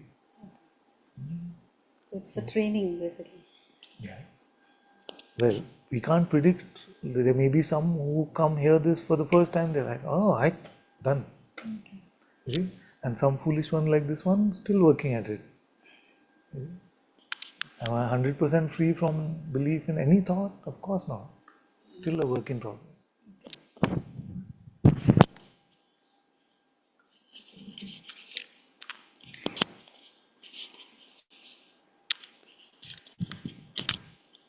What is attention? What is attention? Attention is attention. It's very primal, no? In the sense that when you are conscious, you see, then these very primal forces are like the hands of consciousness. Attention, belief. Then when attention and belief are given, it forms the identity. So how do you, like, maybe an indirect way of answering that question, if your attention is still here, which is maybe an indirect way of answering that question is to distinguish awareness from attention. What is the difference between awareness and attention? Have you explored? Attention is something active. Its awareness is passive, from what I see. But I call it the phenomenal twin of awareness. You see? Because both are pretty nirguna, don't have a distinct shape, color, size, quality. You see, but why do I say phenomenal twin? Because this one is limited. You see? So if your mind is telling you something, and I am saying something, and someone else starts talking from there, you see, then you're like, okay, only one at a time. You see? So it is limited as opposed to awareness. So attention is the tool of perception which consciousness is given to itself in some way, but it is not unlimited in its nature, unlike awareness. So it is limited. Like you said, it seems active, but actively controlled by whom? Consciousness, the being itself. See, when I look, it feels like it's a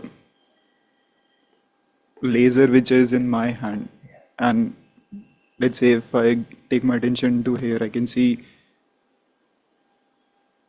certain vibrations happening, but I'm taking it. I'm pointing the torch to what is that torch, and sometimes I'm doing it. A lot of the times it's going haywire. So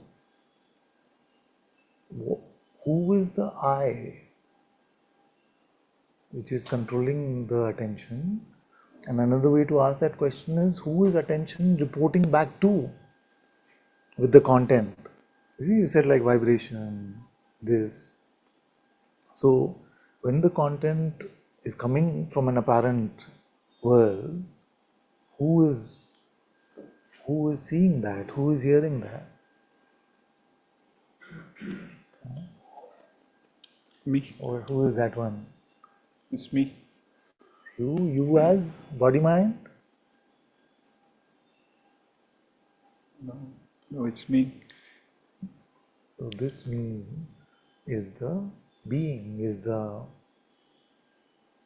one. Now, what is aware even of this one? Can attention go to that?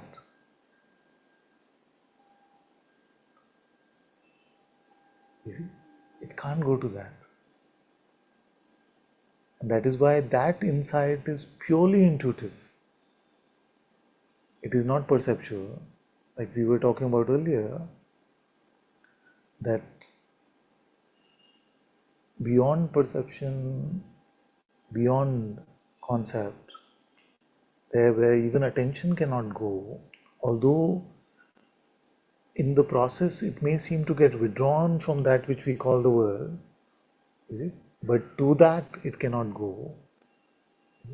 And that's also how it is distinct from reality, distinct from awareness. So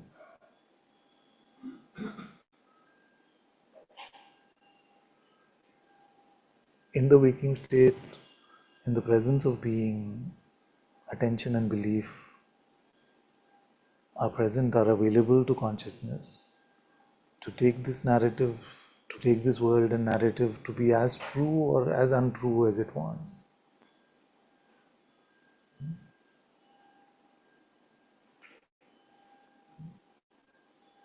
See, when you say it, it's absolutely clear. There is no doubt. And in the day also, there are moments suddenly it becomes absolutely clear. And then it goes away. And then again, when it hits, it's a deja vu feeling again and again. It feels like what was happening. It feels like I was sleepwalking. It sort of feels like that, and suddenly it broadens. But it happens again and again and again, and it takes just a notification on my mobile phone. I look at it, and the whole engine starts to follow it. That is why the sages have prescribed these anchors. You see, whether the anchor is the inquiry, or it is to remain with the sense of I am, or it is to love God, or it is to just be empty. So these anchors, or it is to chant the name of God, or to pray to God. So the anchors have been given because even in spite of knowing the truth that going here will only cause trouble, you see, Maya is compelling. You see, it grabs us. So what is it? Is there a tool that you're using? Is there something that you're uh, using to try and remain empty of mental oppression, mental grasping? This, There's the reminder to remain empty, yeah, like that. I sit. I sit. When I sit,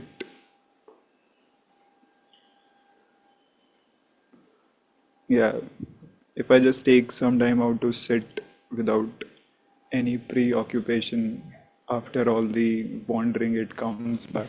It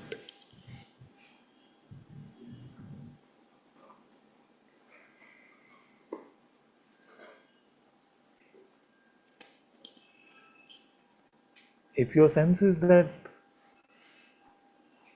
is helping, it is deepening, and you're remaining empty of mental oppression for more and more, then that is perfectly fine. Otherwise, don't be scared in a way to use any of the tools which are available in spirituality.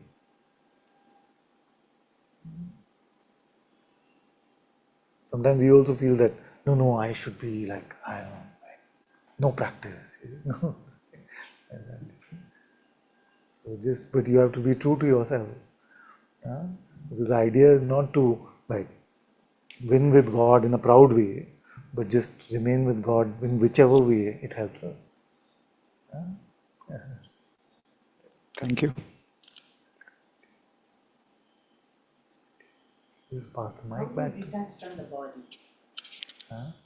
We talked about the thoughts, observing, letting go. For me, the hardest part is I can keep saying, I'm not the body, I'm not the body. But that's just in my mouth. It's not happening. So That's the biggest attachment. the biggest attachment is to the body. Yes. Without the thoughts, attach to the body and show me.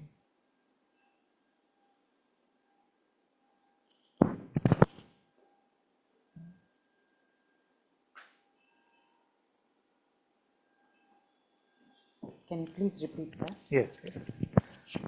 So many ask this question that how do I lose body consciousness? How do I detach from the body? But I am proposing to you that if you let these thoughts come and go, you are not attached to your body. So it's a thought too. It's a thought too. That doesn't mean that you will not notice the sensations that we call the body. So those will still be noticed, but that will be same noticed as the world. But is there a notion that it is my body without a thought? So attachment to body means I take it to be me. or my body. Yes. But without a thought, that just can't happen. Try it out, experiment with this. Just remain empty right now, which is your body.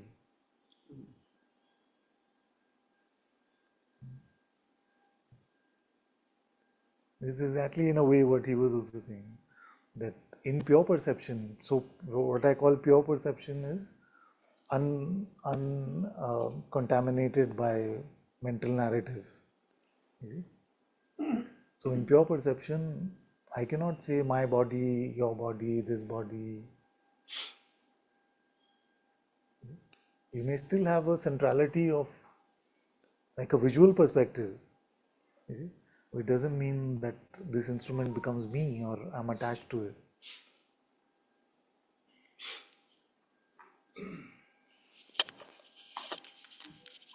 It needs a lot of practice, I think. Well, that's also a thought, isn't it? I'm not denying it. But sometimes if the mind is saying it needs a lot of practice, so therefore I may not be able to do it, That's how I then feel. Yeah. so don't believe that thought at all. Just let it go. You're doing it, no? Are you attached to the body right now? Right now? Right now? You're doing it. So the mind is oppressing you with this notion that you're very attached to the body. Anyway, what is like if all of us were only attached to the body, our lives would be so simple. You see, I know that this is not popular to say in spirituality, but if you really thought you are the body so much, why you come to satsang? Do you come to satsang for the body? No? If you really thought you are the body, you would never come to satsang. You see? You would not have most of the problems. You see? Most of our problems are relationships, bank account, problems at work. The body has nothing to do with that. The body just becomes the innocent instrument becomes the circumstantial evidence for the mind to use to say, this is you. You see? But the body itself, except pain and things which are natural, is a very innocent instrument. You see? And we are not as attached as we may believe. You see? So, what happens when you try to catch the thief? The thief says, I am the policeman. The thief lives over there. You see?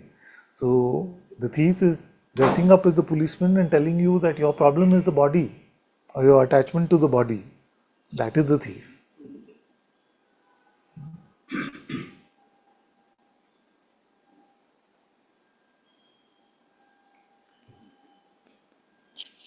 And one tip is that don't bring what you hear in satsang to the mind to make an evaluation and say, what do you think about this? And the mind says, yes, I agree, or no, I don't agree. You see, because we are not to go to that one, we are to go to this one.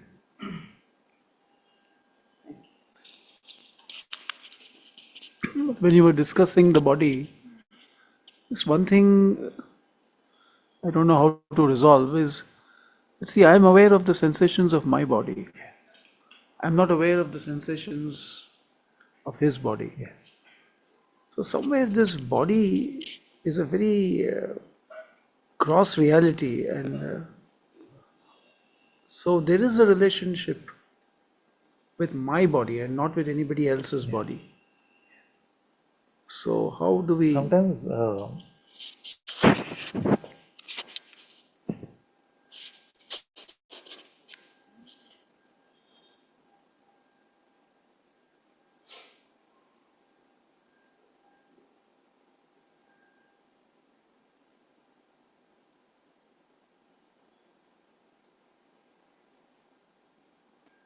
what happens at times is that we're in a car and somebody falls off their bike. We also say ouch.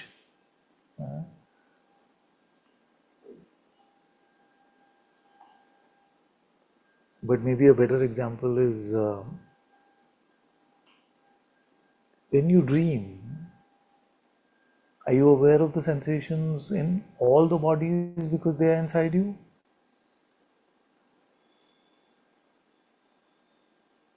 In the dream, we experience pain, we experience pleasure, and there seem to be other people who come and talk to us and we engage with.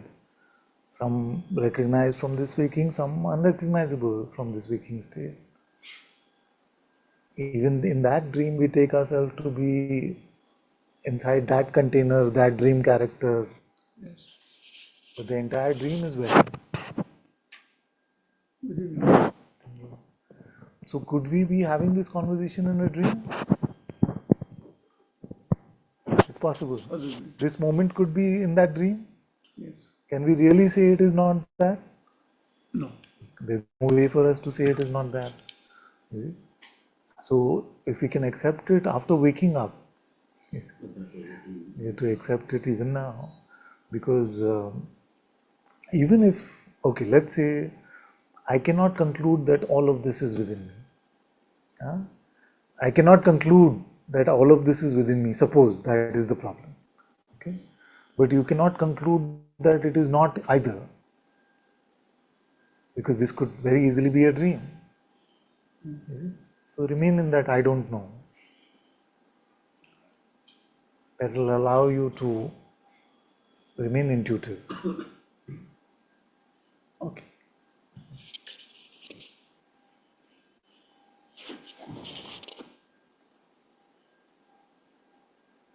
As long as we are not picking up avidya, you see, and we don't have to have all the answers. Just, I don't know. You see? Then you allow yourself to be in the heart. You allow yourself to be intuitive.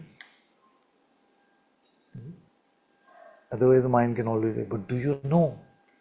If all of this was within you, then you would feel the sensations of their body also. But it is not within you in that spatial sort of way. It's not within us the way we think it's within us. How is a projection within us? So, suppose you were to close your eyes and imagine a tree. Huh? Do you notice all the sensations of that tree? Okay. So, on what screen is that imagination happening? That is in me. That is in you. In whose light is it happening? Mine. In that way, all of it is within you.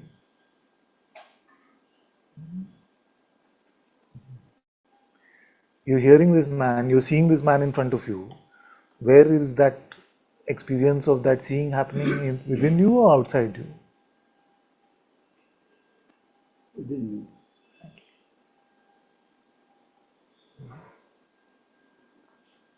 So this space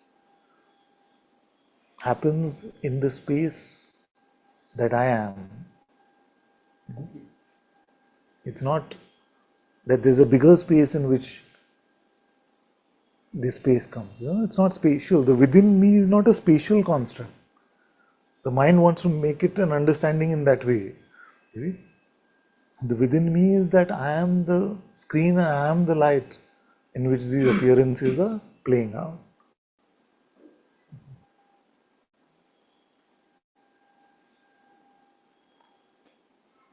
The Yoga Vasisht is very good to read. Have you read the Yoga Vasisht? No. For these kind of questions, it's very good. Which is the Swami Venkateswara Nanda. That one you read? So we can give you the name. No?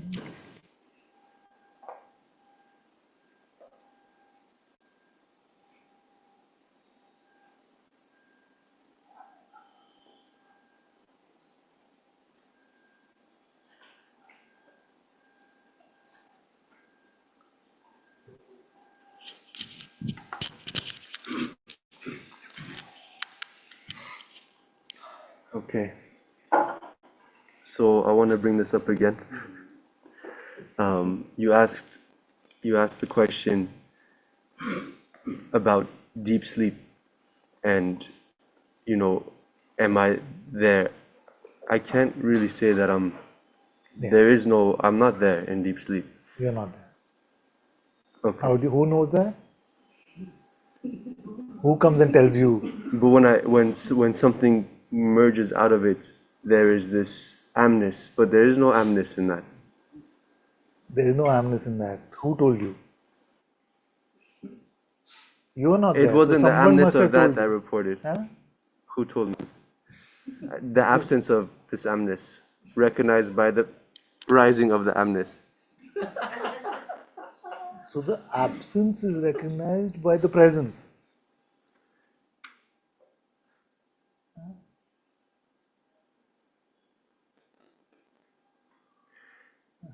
The presence I is can't. present. You see, Okay. so what would happen if we were not aware of sleep? Then we would be just time travelers. No? It was 10 p.m. and suddenly now it's 6 a.m. Because there was waking then and there's waking now. We'd be like, oh, just normal in the human condition to do this time swap thing. You see? But it's not like that. Even if you go to sleep in satsang, you wake up and you say, oh, I'm sorry, I went to sleep. It is not that, oh, it was just 7:40, how come it's 8:15? So there's something, no thing, which recognizes the absence of being as well, which is you. So maybe, and of course, the truth is I don't need to know this. I could just rest in what is known, but the intellectual side of me likes to clear these things up, and as soon as I'm here, as soon as the lights turn on, I can say I am. You slept well? No, I didn't. But But you were not let's say I there. did. You were not there to conclude.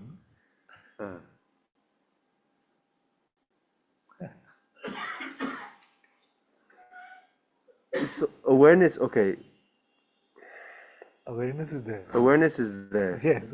I'm not there. You are not there. As the amness, I'm not there. Of course. Not to say. Of course. Okay. That's what makes it deep sleep. But I is without there. the am is still I. And it is aware. Awareness cannot be taken away from awareness, even in the absence of am. So coming back to like the original question, which I posed, this amness, which I'm having this emerged, kind of satsang after a long time. this amness, with it, immediately space and time arises. It's with the birth, it's with this Wait. So if amness. it didn't happen immediately, but there was no time, how would you notice that it took time? So maybe 1.000. You said immediately, as soon as I am, space-time comes. You see? But before time coming, there was no time. Because with I, it's not So there. how do you know that it's immediate? It could have taken forever, but it seemed immediate because time only just came. The same way. There's no end to these questions. So what happens is that only answers are available intuitively. You see? So in which time does the sleep and waking happen? Because after waking, then do space and time come? You're right.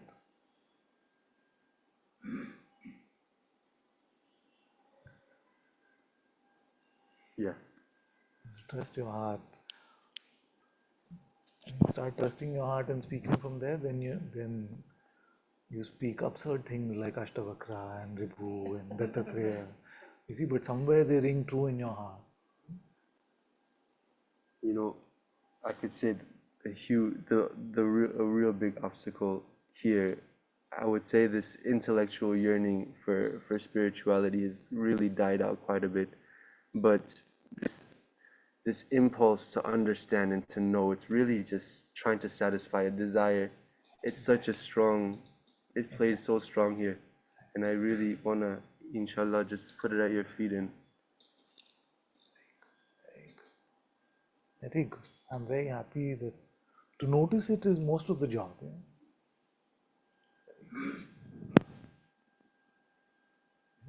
Otherwise, we can come for many years and we may feel that that is the only way to meet what is being said. So I'm glad you're noticing that.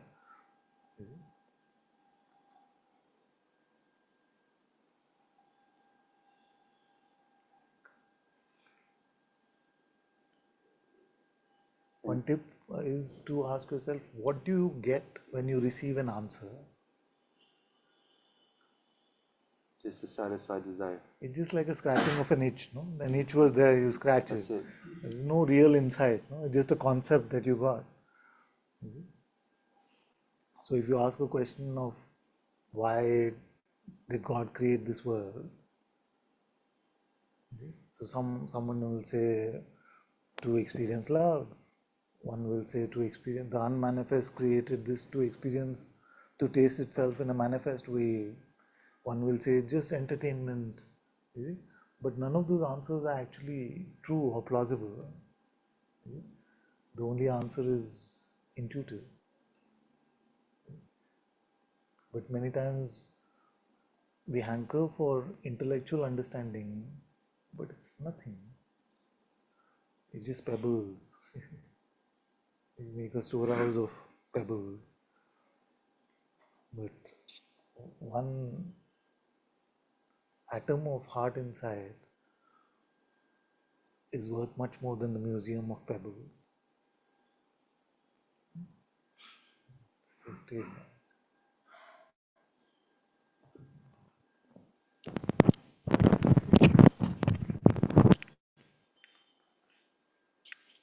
Today, real press conference type satsang.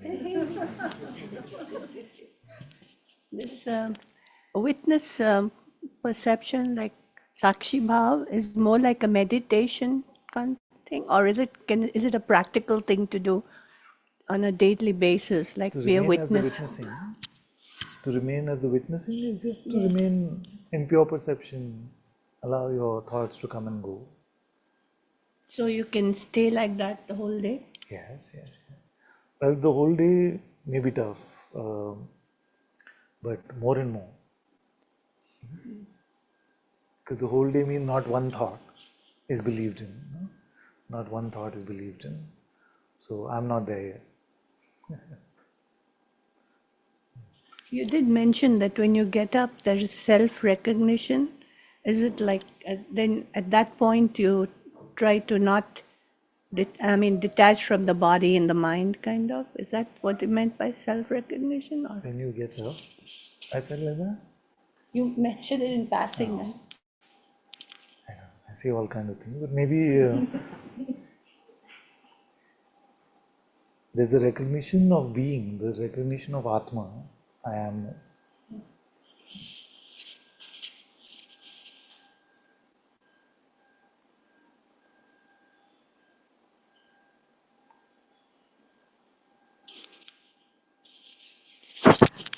Does the consciousness include the mind? Yeah.